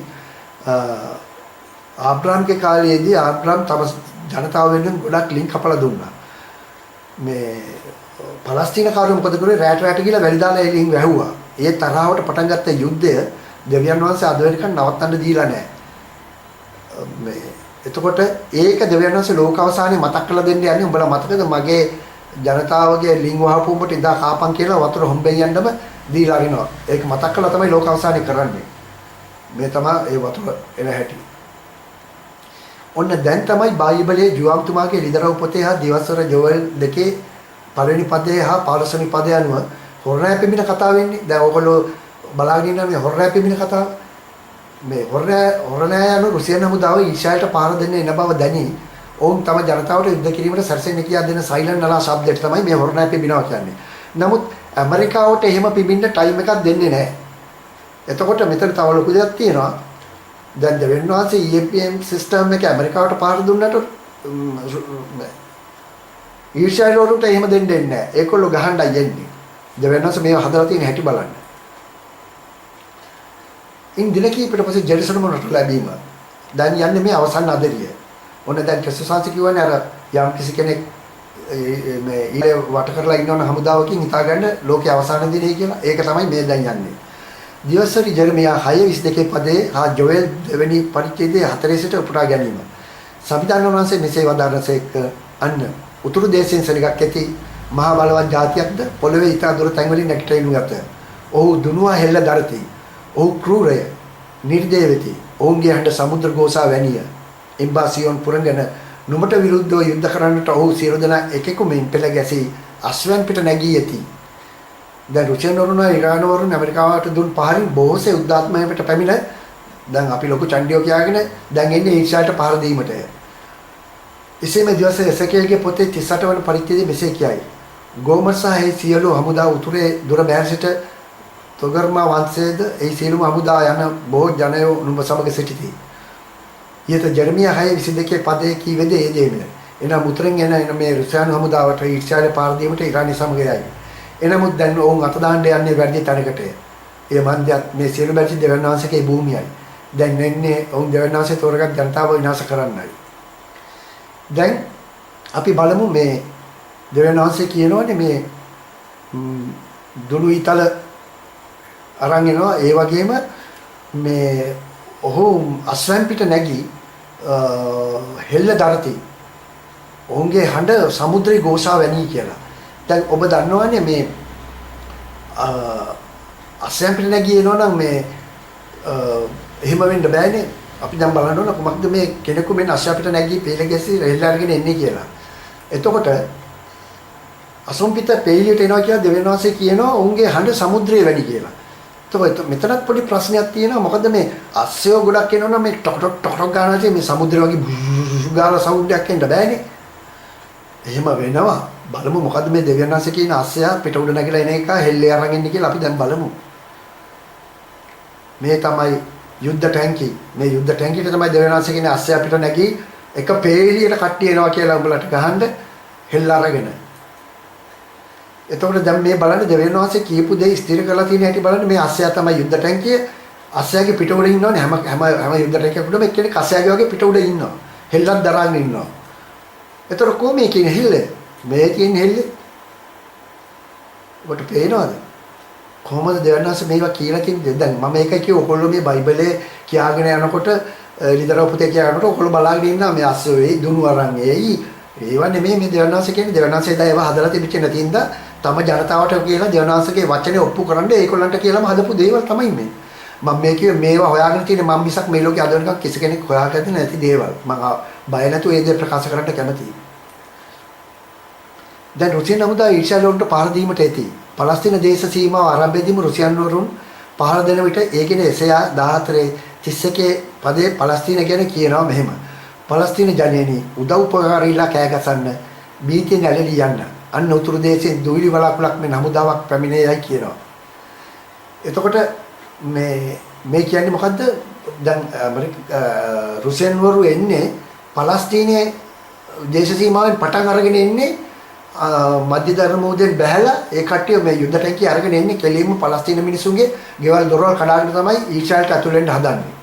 ඒ වගේම දිවසරි ආමොස්ගේ පළවෙනි පරිච්ඡේදයේ 6 වෙනි පදයේ මෙහෙම කියනවා. ඉහතකී රුසියන් හමුදාව එන ගමන් ගාසා වැසියන්ට වරද පිට වරද කර ඇත. සත්තකින්ම මම ඔවුන්ට දඬුවම් කරමි. මම ගාසාවේ පවුරු පිට ගින්නක් එවමි. ඒ නගරයේ බලකුරු දවා අලු කර දමමි. ඉතිරි වන පලස්තීන වරුන්ද මිය යනු ඇත. ඔන්න දැන් කියනවා අර සුනාමිය වගේ නේ මෙතන කියනවා මම මරණ දානවායි කියලා. මහත්ම දේව ස්වාමීන් වහන්සේ මෙසේ වදාරනසේක ඊශ්‍රායලට විරුද්ධව නුඹ පමුණුවනුයි මා පෙර කාලයේ දවසකි කී මාගේ දාසයන් ඊශ්‍රායල දවස්වරුන් මගින් මා කී දවස්වල නුඹ ගැන නොවේද? මහත්ම දේවයන් වහන්සේ මෙසේ වදාරනසේක ගෝක් රජු ඊශ්‍රායලට රටට විරුද්ධ වෙන කල මා කාලයේදී මාගේ උදාස දැල් වෙනු ඇත. මද්ද මාගේ උදාසින්ද මාගේ කෝපගින්නෙන්ද මෙසේ කියමි. සර්වෙන්ම ඒ කාලයේදී ඊශ්‍රායල රටේ මහා කම්පාවක් ඇතිවන්නේය. මුහුදේ මත්ස්‍යයෝද ආකාශයේ පක්ෂයෝද වනයේ මෘගයෝද භූමියේ බඩගාන සියලුම සත්වයෝද භූමියේ මතු පිට සිටින සියලු මිනිස්යෝද මා ඉදිරියේ වෙවුලන්නෝය. කඳු වේලා දමනු ලබන්නටත් උස්තන් වැටෙන්නටත් සියලු පවුරු බිම වැටෙන්නටත් යදොනු ඇත. නොයේ කපදාවන් නැති කර මම ගෝක් රජු ඒ කියන්නේ රුසියන් පාලකයා බීතියටපත් කරන්නෙමි. ඒ අනුව ලෝක අවසානයේ ඊශ්‍රායල් ගැන බයිබලයේ ගීතාවලිය පොතේ මෙසේ ලියවේ. මාගේ දෙවිදිනි ඔවුන් සොලකට ගසාගෙන යන දුවිලක් මෙන් බොල් වීමෙන් කළ මැනව. මහත්ම දේව ස්වාමීන් වහන්සේ මෙසේ වදාළසේක මම වසංගතයෙන්ද ලේ වැගිරීමෙන්ද ඔවුන්ට දඬුවම් කරන්නෙමි. ඔව්හා ඔහුගේ හමුදාවන් ඔහු සිටින ඕ ජාතියුන් පිට මොරසූරන වැහිද මහා ගල් වර්ෂාවක්ද ගිනි ගෙන්දගම්ද වස්සමි. සොලක ගසාගෙන යන දුවිලක් මෙන් ඔවුන් සෙල්දනා විනාශ කරන්නෙමි. දෙවියන් වහන්සේ ඊශ්‍රායල් වරුන්ට ෆයිට් කරන්න ඉඩ තියන්නේ දෙවියන් වහන්සේම රුසියන් පාලකයාගේ මුළු හමුදාවයි විනාශ කරලා දානවා දෙවියන් වහන්සේ. මේ තමයි ගල් වර්ෂා මේ තමයි ගෙනි.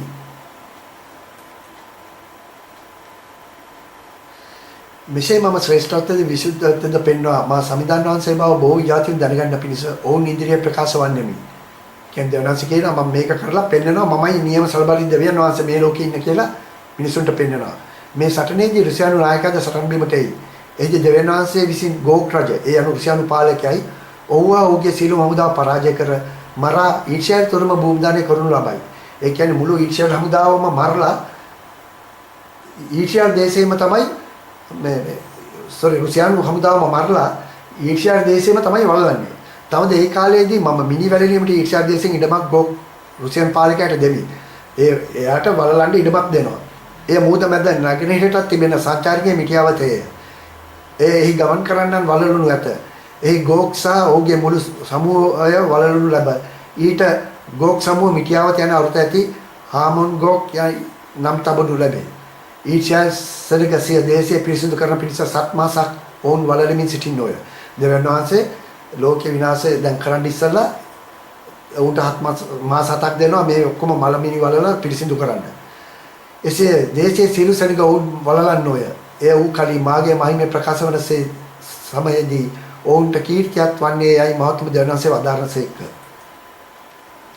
ඉන් ටික දිනකට පසු මුළු ලෝකෙම ඉර එළිය අඳුර වී හරියට බටහිර ආසේ සවස 5ට 6ටත් පමණ අප දකින රතු පාටට බැසෙන හිරුමෙන් සිය ගුණයකට වඩා දැඩි රතු පාටින් ඉර අඳුර වී දවල් රැ නැමැති වෙසේ තියෙයි. ඒ නිසා මේ පොළොව තලයේ දකින සෑම දෙයක්ම කොළ පාට ගස්වල අතුද රතු පාටින් පෙනුණු මිස කොළ පාටක් නොදකි. කියන්නේ ඒ දේ සිදු වුණාන් පස්සේ දැන් ලෝක අවසානයේ අන්තිම අදිරිය ඒ වෙනකොට ඉර බහින්නේ හඳත් මුකුත් වෙන්නේ නැහැ. හඳත් රතු පාට වෙලා මුළු ලෝකෙම තනි කරම රතු පාට වෙනවා. අපිට ගහක කොළයක්වත් කොළ පාටට නෙමෙයි පේන්නේ. දැන් මොකටද මම ඒකට උදාහරණයක් මේ දීලා තියෙන පින්තූරය බලන්න මේ ජෝෙල් මේ ගැන ජෝෙල් තුමත් කියනවා ජෝෙල් දෙකේ මෙන්න මෙහෙම තමයි ඒකට එතනින් පස්සේ වෙන්නේ. તો ජෝෙල් තුමා මෙහෙම කියනවා ඒ සමග මුහුද රළු වී මහා සාගරයේ රැලි පර්වතයක් තරමට උසට නැගී සිටින අතර හරියට සුනාමියේ සිදු වුණා වගේ මහා සාගරයේ ඉන්න මාළු මුතරට වී මෙන්න අප්‍රසන්න ලෙස කැතැඬවල් නිකුත් කරයි. සමහර තැන්වල භූමිකම්පා වී සියලු ගොඩනැගිලි දූලි බවට සමතලා කර දහස් ගණන් මිනිසුන් මරා දමනු ලැබේ. දැන් මේ බලන්න මේ තමයි ඒ වෙලාව වෙනකොට මත්ස්‍ය මූදෙන් එළියට ඇවිල්ලා උඩට පැනලා කැත සද්ද දානවා. මේ තමයි බිල්ඩින් කඩා වැටිලා පොළොව දෙකට පැලෙනවා. ඊයතකී මෙසේ ඉර අඳුරු වී ආලෝකේ නොදීම ගැන මම කියනව නේද? දැන් ඔයගොල්ලෝ මම කියනවා කියලා හිතයිනේ. එහෙම නෑ බලන්න බයිබලයේ මේක කියනවා අප ස්වාමී ජේසුස් ක්‍රිස්තුස් වහන්සේ කියනවා මාර්ක් 13 පරිච්ඡේදයේ 24 වෙනි පදයේද මතෙව් 24 වෙනි පරිච්ඡේදයේ 29 වෙනි පදයේද ලූක්ගේ 21 වෙනි පරිච්ඡේදයේ 25 ගැන ඔබම බලන්න. උපුටා ගැනීම මම මාර්ක්ගේ විතරක් ගෙනලා මෙතන පෙන්නන්නම්. මාර්ක් 13 28 වෙනි පදයේ මෙහෙම කියනවා. ඒ දවස්වලදී ඒ පීඩාවෙන් පසු ඉර අඳුරු වන්නේය. සඳ එළිය නොදකින්නේය. තාරකාව ආසෙන් වැටෙන්නේ ඔය. ආසය ඇති බරක්‍රමද සලවනු ලබන්නේය. එතකොට අර මෝදෙන් මාල් ඇවිල්ලා කෑ ගන්න සද්දේ මෝදගෙන ලූක් 21 25 වෙනි පදයේ මෙහෙම කියනවා. ඉර සඳහා තාරකාවන් කෙරේ ලකුණු හා මෝදෙත් රේ ගැසීමෙන් ගෝසාව නිසා වෙන වියවැල් වලින් පොළවේ දාතින්ට දුක් වේදනාව වන්නේය. එතකොට එම දිවසරා ජෝෙල්ගේ දෙවෙනි පරිච්ඡේදයේ 30 සිට මෙහෙම කියනවා. උපුටා ගැනීම. 10 වෙනි පදයේ කියනවා උන් ඉදිරියේ පොළවේ යොලන්නේය. ආස සෙලවෙන්නේය. ඉරහඳ අඳුරවන්නේය. තාරකාවල දිලීමද නවතින්නේය. එසේම ජෝෙල්ගේ 30 වෙනි පදයේ මෙහෙම කියනවා. තවද ආසේ පොළවේ පුදුම එනම් ලේද ගින්නද දුම් කණුද පෙන්වන්නේමි. ස්වාමීන් වහන්සේගේ මහත් වූ භයානක දවස පැමිණෙන්නට පළමුවෙන් ඉර අඳුරවන්නේය. හඳේලෙන් වන්නේය. තවද ස්වාමීන් වහන්සේගේ නම කියා ආඥා කරන කවුරුමුත් ගැලවෙනව ඇත. මක්නිසාද ස්වාමීන් වහන්සේ කීලස ගැලවෙන අයද ඉතිරි අය අතරේ ස්වාමීන් වහන්සේ කැඳවන අයද සියොන් කන්දේ දෙසුරමේ සිටිනව ඇත. එතකොට කියනවා දැන් ක්‍රිස්තුස් වහන්සේ එන්නේ ඉස්සලා තමයි මේ ඉරහඳ මුකුත් වැඩ කරන්නේ නැතුව තනි ලේ වෙලා මේ වගේ තත්ත්වයට ඇති වෙන්නේ කියලා. මේ අවස්ථාව වෙනිට ලෝකයේ සිටින ඉතිරි සියලු දෙනා ඒ කියන්නේ මැරිච්ච නැති ඉන්න ඔක්කොම දෙනා මහත් බීතියට පත්ව නොකා නොබී කන්න බොන්න මතකයක්වත් නැතුව බලාගත්තු අත ඔහි බලාගෙන මූණනේ ලේ කඳුලක්වත් නැතුව මරණු අයමෙන් ඇඳන් යටට වෙලා මේසයට වෙලා සංගී සිටින්නේ. ඉන්පසු ලෝකයේ අවසන් අඳුරිය නිසා අපගේ නඩු අසන්නට ක්‍රිස්තුස් වහන්සේ මේ ලෝකෙට නැවතෙන්නේ නැසෙක.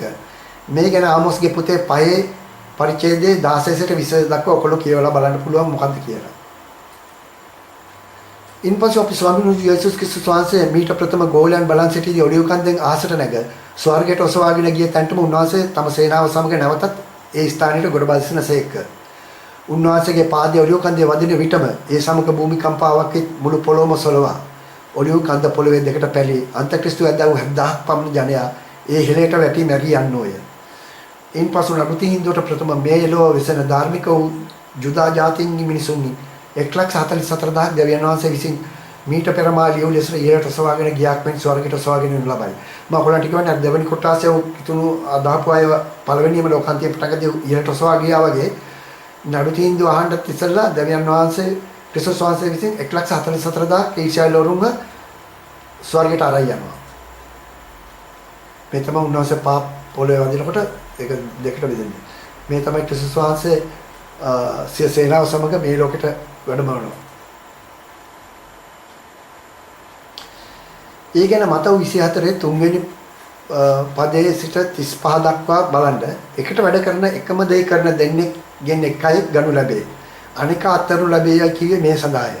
ඒ ධාර්මික වූ ද්විජාතික මිනිසුන් 144 දෙවියන් වහන්සේ විසින් ඔසවගනු ලබන්නේ යාකොබ්ගේ දරුවන් 13 දෙනාගෙන් සාපලත් දාන්ගේ පරම්පරාව හැර ඉතිරි දරුවන් 12 දෙනාගේ පරම්පරාවෙන් එක් පරම්පරාවකට 12000 බැගින්. ඒතකොට 12000 වැඩි කිරීම 12 පරම්පරා 12ට අර දාන්ගේ පරම්පරාව ඇරෙන්න. ඒතකොට 1,47,000 දෙනා තමයි මේ අරයි යන්නේ. ඉන්පසු ආකාශයෙන් ගිනි ඇවිත් මුළු ලෝකෙම ජනයාව මරා දැමීමෙන් ලෝකෙ විනාශ වේ. සදම් ගුමාරව විදියටම මුළු ලෝකෙම ගිනි දාලා විනාශ කරලා මිනිස්සු මැරලා යනවා. ඉන්පසු ලෝකයේ අවසන් නිසා අපගේ නඩුව අසන්නට පසුව ක්‍රිස්තුස් වහන්සේ යක්ෂයා වසර 1000කට බැඳ තබනු ලබන්නේය. මේ තමයි යක්ෂයා වලලා බැඳලා තබන්නේ. දැන් ලෝක අවසානයේ එතනින් ඔක්කොම ඉවරයි. දැන් මම අර කලින් කිව්ව විදිහට පාඩ සතරණක් ලෙස බයිබලයේ ලියා ඇති කරුණු අනුව ලෝක අවසානයට පෙර ඇතිවිය යුතු හා ඇති වෙමින් තියෙන සාධකවල මොනවද? ඒ කියන්නේ දැන් අපිට දැනගන්න පුළුවන් ලෝකාන්තියම එනවාද කියන එකට සම්කාර සාධක දෙවෙනවාසේ බයිබලයේ කියපු විදිහට ඉස්සරහට වෙන්න තියෙන්නේ මොනවද කියන එක දැනගන්න පුළුවන්. ඔබට අමතර දැනුමට ඔබ දේශනාවකට හෝ යම් කිසි ගැටලුවක් වේ නම් කරුණාකර මාව වතන්න නැත්නම් මට ලියන්න. මගේ මේ ටෙලිෆෝන් නම්බර්ස් තියෙනවා, ඊමේල් තියෙනවා. හොඳයි අපි දැන් පටන් ගමු.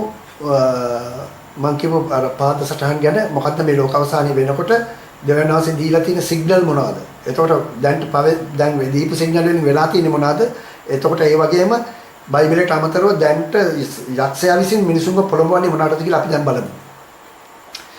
ලෝකයේ අවසන් වන්නට පෙර බයිබලයේ වෙනවා කියන සිදුවීම ඒ කියු ලෙසම දැනටම සිදු වූ දේවල්. මම ඔබට අපි නොදන්න බයිබලයේ ගැනදී මම කිව්ව ඔයගලන්ට මම මගේ මේ පාඩමෙන් මේ දැන් යන පාඩමෙන් පෙන්නනවා කියලා ඒව තමයි මම මේ දැන් පෙන්නන්නේ. ලෝක අවසානයේ පෙර ආරම්භ වී ඇති සිදුවීම් හා ඒ සඳහා බයිබලයේ අනාවැකි ලියා තිබෙන ලෙස ඒවා දැන් සිදුවීම් පවතී. ලෝක අවසානයේ ළඟා වෙන විටදී මේ පිළිබඳව ඇති සාධක අවසානයේ පාද සටහන් විස්තර කර දෙමි මුලින්ම කිව්දේ දැන් පහත කෙනෙක් කියවා බලන්න. නැතිනම් සවන් දෙන්න. එසේම යක්ෂයා මගින් මේ ලෝකෙට නිපෙම් ගෙනවිත් මනුස්සයන් ඒ සඳහා සිත් යොමු කරන සැටිද බලන්න. මං කිව්වා අර පළවෙනියෙන් එක එක රටවල් වලට දීලා තියෙන අලුත් නම් මොනවද කියලා. එදා එම රටවල් වලට නම් අද කුමන නමකින් කියනු ලබන්නේ දැයි දැන් ඔබගේ දැනගැනීමට නම් අතීතයේ පර්සියා කියන හැදෙව්වේ මේ කාලේ ඉරානයයි.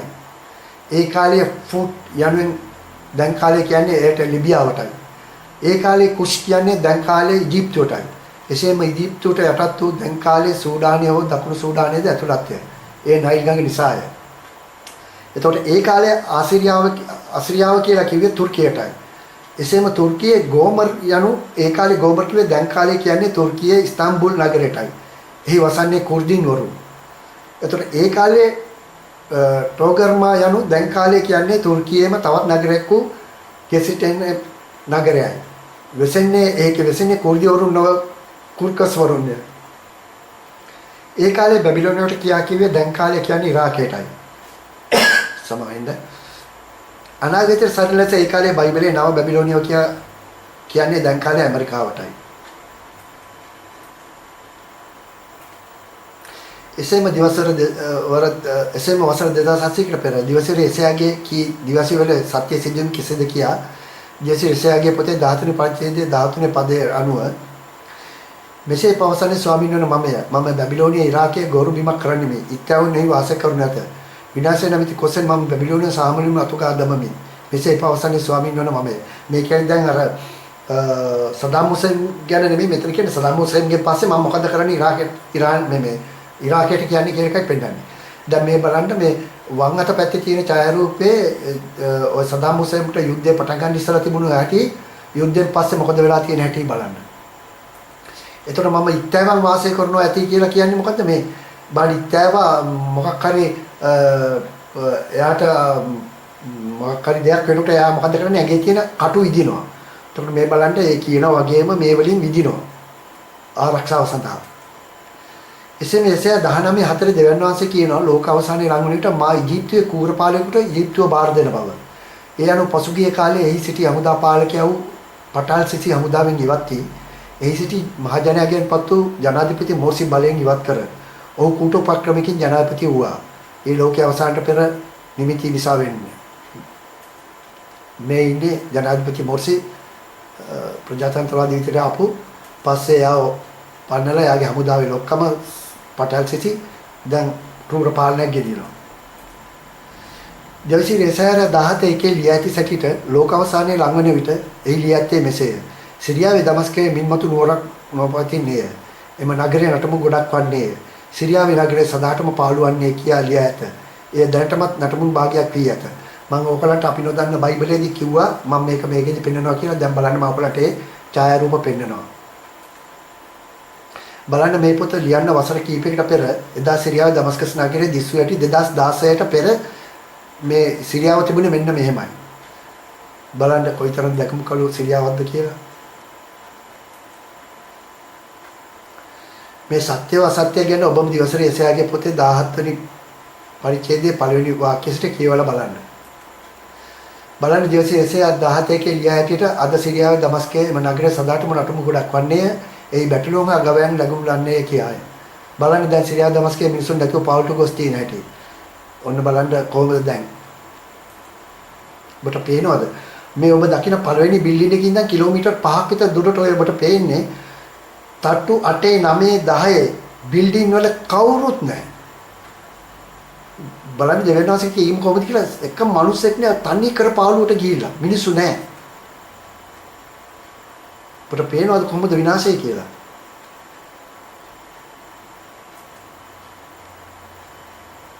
දෙවෙනාසේගේ කීම් වල කොයි විදිහටද බලන්න.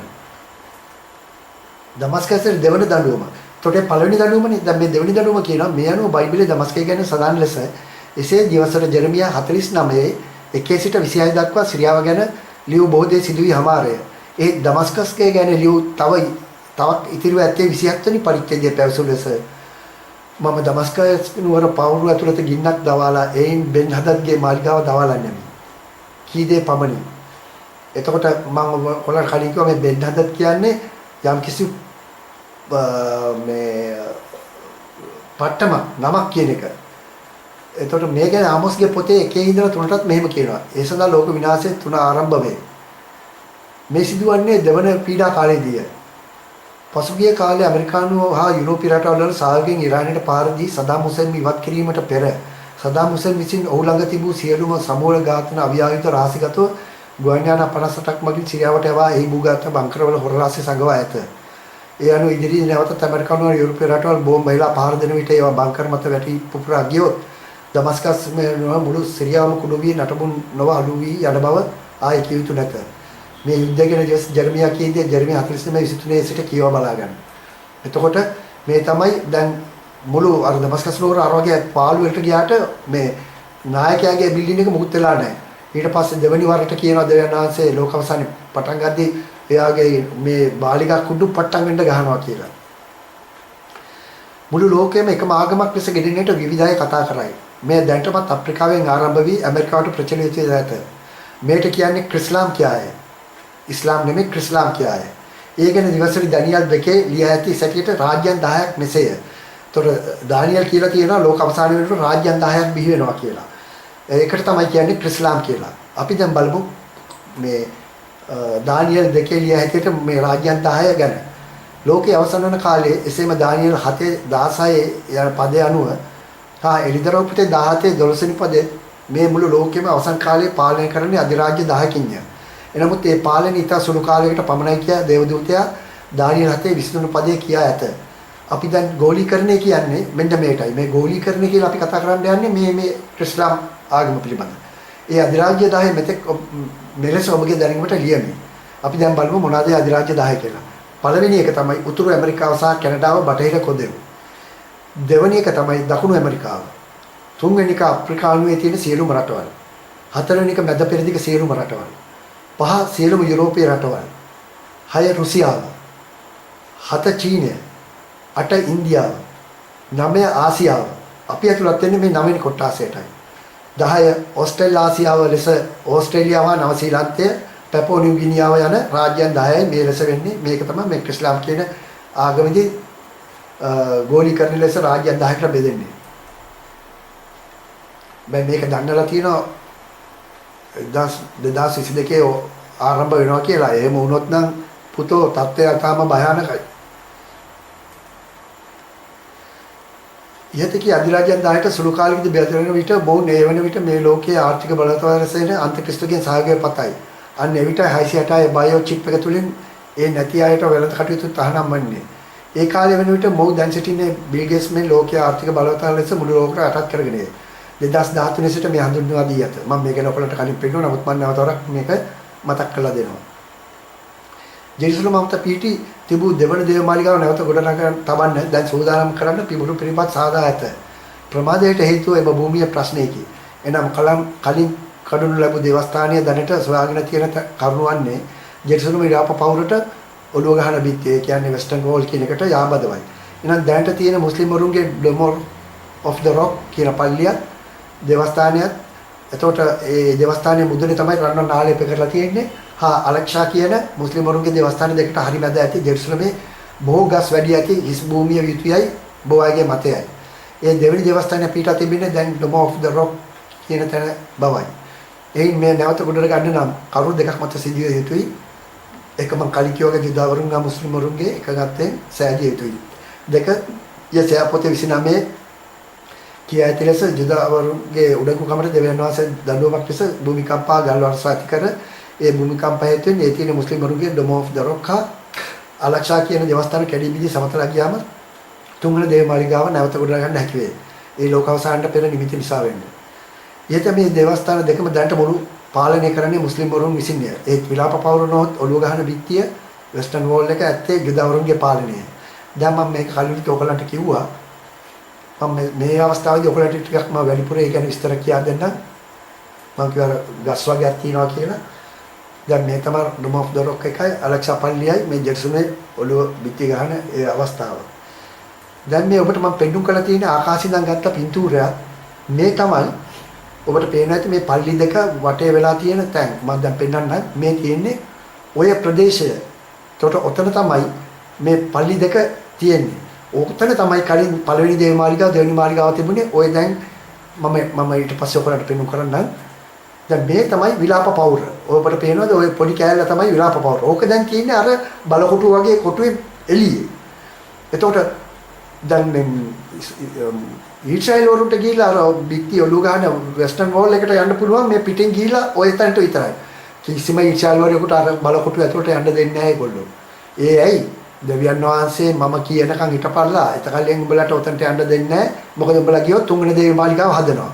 ඒක කරන්න හින්දායි ඔය වගේ තත්ත්වයක් ඇති කරලා තියෙන්නේ. එතකොට අපි දැන් බලමු මේ මම ඔයගලන්ට පෙන්නන්න මේ සිටි මැටිට Dome of the Rock පල්ලිය තමයි ඔතන තියෙන්නේ. ඊළඟට මේ අලක්ෂා පල්ලිය තමයි ඔය දැන් පේන්න තියෙන්නේ. එතකොට ඔය දෙක මැද්දෙන් ඔයගොල්ලෝ දැන් බලන්න ගස් වර්ගයක් තියෙනව නේද?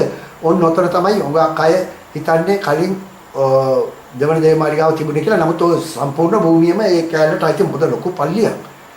එතකොට දැන් බලන්න මේ මේ මොනවද ඔළුව ගහන බිත්තියට මම දැන් පෙන්වනකොට බලන්න ඒ කුඩා ඔය ඊතර දෙක මැද්දෙන් තියෙන කුඩා අන්න ওই කැලේ තමයි ඉතුරු වෙලා තියෙන්නේ.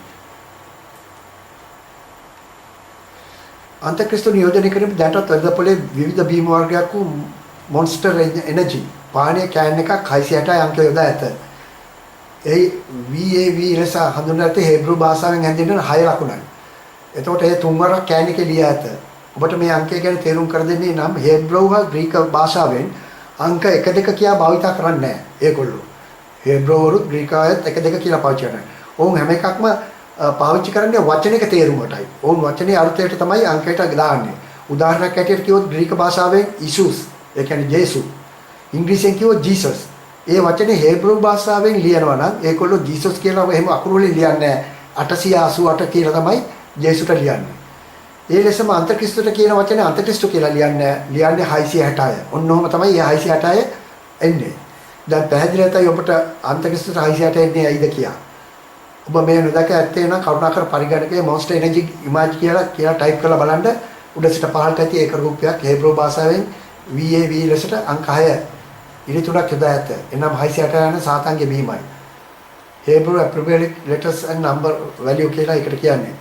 දැන් මේ බීම වර්ගයේද දැන් ලංකාවේ තියෙන ඔබට බලන්න පුළුවන්. මේ තියෙන්නේ මොන්ස්ටර් කියන බීම වර්ගය. බලන්න දැන් මේක යක්ෂයාගේ පෙළඹීම මිනිසුන්ගේ බොණ්ඩව එවලා තියෙනවා. එළිදරව් පොතේ 13:8 බලන්න එසේම අන්තක්‍රිස්තුට 666ට ඔහුට දෙන ලකුණ තමයි ස්වස්ති ලකුණ අන්තක්‍රිස්තුගේ. එපමණක් නොවේ එසේම බුද්ධ ධර්මයට අනුව නම් ඉදිරියට පැමිණෙන්නට සිටි මෛත්‍රී බුදුන්ගේ පපුවේ සඳහන් තියෙන්නේ මේ ස්වස්ති ලකුණමයි. මේ මෛත්‍රී බුදුන් පැමිණ දැනට අදාන ගෞතම බුදුන්ට දේශනා කළ ධර්මයට තනිකරම වෙනස් මඟක් ධර්මය ඒ ආයත මතු පැමිණෙන විට කියා දෙනු ලබයි. මේ තමයි මෛත්‍රී බුදුන් මේ ස්වස්ති ලකුණ. එතකොට ජේසුගේ ලක්ෂණ කුරුසේද ජේසුගේ ලකුණ දැන් මේ වගේ අපි ලකුණු පෙන්නනවනේ නෑ ජේසුගේ ලකුණ කුරුස නෙමෙයි මතක තියාගන්න ජේසුගේ ලකුණ මෙන්න මේකයි මේ ගැන මම ඔබට කතෝලිකයන්ගේ ඉතිහාසයේදී මම කියා දෙන්නම් පාඩමේදී. එතකොට ඔයගොල්ලෝ මේ කුරුසයක් කරේ එල්ල ගන්නකොට ක්‍රිස්තුස් වහන්සේ ඉන්න කුරුසයක් එල්ල ගත්තට කමන්නේ තනිකර කුරුසයක් එල්ල ගන්න එපා. ඒ දෙකෙන් ඉන්නේ යක්ෂයා. ගේ අනුගමනය කරන දෙයක්.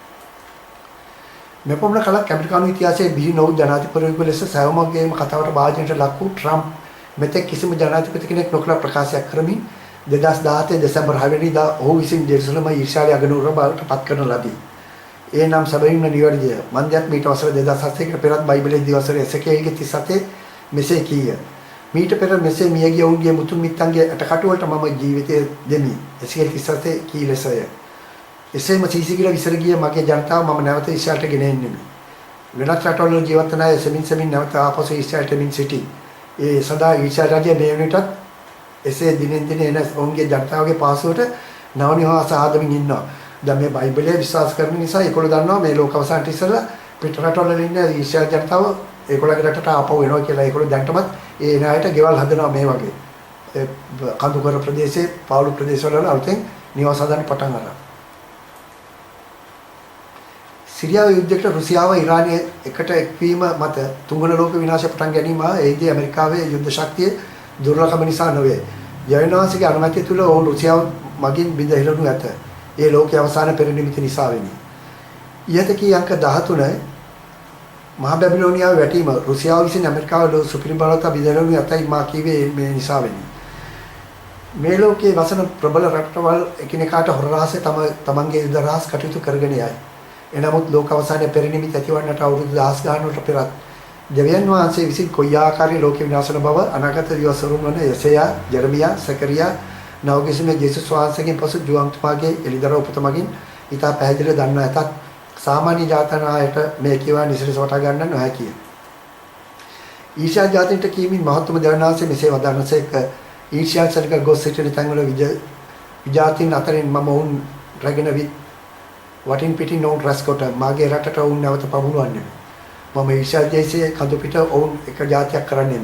එක රජෙක්ද ඔවුන් සියල්ලන්ටම රජවන්නේ. රජෙක් ලෙස අනාගත ලියති රට පාලනය කරන නායකයාට. හේතුව ඒ කාලේ අගමැතිව ජනාධිපති නොසිස් නිසායි. මෙපමණ කලක් ඇමරිකාවේ හා නේටෝ සංවිධානයේ මිතුරු රටක් වූ තුර්කිය 2016 සිට ඔවුන්ගේ නිවත්ති අද රුසියාවට සහයෝගය දක්වමින් හා රුසියාවෙන් ආයුධ ගනිමින් රුසියාව සමග සිරියාවට උදව් වෙමින් ISIS වලට විරුද්ධව සටන් කරයි. ඒ ලෝක විනාශයේ පෙර නිමිති නිසා වෙන්නේ. අන්තක්‍රිස්තු ආගමනය කරන මේ විටත් වෙනදපොලේ ඇති සාතන්ගේ වෙනත් භාණ්ඩ බලන්න මිනිසුන්ගේ නොදැනුවත්කමින් භාවිතා කරන අයුරු. ඒ බලන්න කැප්. ඒතර වාහනවල රිම් එකේ මොබයිල් වල අඳින ඇඳුම් වල ටී-ෂර්ට් වල ග්ලව්ස් වල බොන බීම જાතිය වල ඒ බෝතලේ කෙලිම සාතන් කියලා කියලා තියෙනවා. ඒත් අරන් බොනවා ඉතින් මිනිස්සු. ඒ මේ තියෙන මොස්ට් කියන්නේ සාතන්ට ඔබට දෙන එකම පරිවැඩ නම් මේ ලෝකේ මොනෑම ආගමක් තිබුණත් ඔසවාගෙන ස්වර්ගයට යන්න හැකිවන්නේ ක්‍රිස්තියානි කතෝලික සමග මොනෑම ක්‍රිස්තුස් වහන්සේ අදාගත් ආගම් අය අවසානයේ දෙවියන් වහන්සේගේ සමාව තුලින් ඊශ්වරයන්ට පමණි. ඉතිරි ආගම් ඇදවාගේ නම් මා මේ නොලියමි. අවුන්ට සිදුණු විපතක මහත ඔබට දැනගත යුතු නම් මාගේ නසා දැනගන්න. මේ දේශනේ දැන් අසා හෝ කියවා කුමක් හෝ දෙයක් පැහැදිලි නැත්නම් කරුණාකර මාගේ විමසා තාවර කරගන්න. කරුණාකර ඔබ දන්නා කෙනෙක් අනෙක් පිටුරන්ට වෙත යවා මේ දැනුවත් කරන්න. මගේ ලෝක අවසාන පාඩම අවසానයි. ඔබට යම්කිසි ප්‍රශ්නයක් තියෙනවා නම් ඔබට මට ලියලා දැනගන්න පුළුවන්. එහෙම නැත්නම් කතා කරලා දැනගන්න. අසස් සිටි සමට බොහොම ස්තුතියි.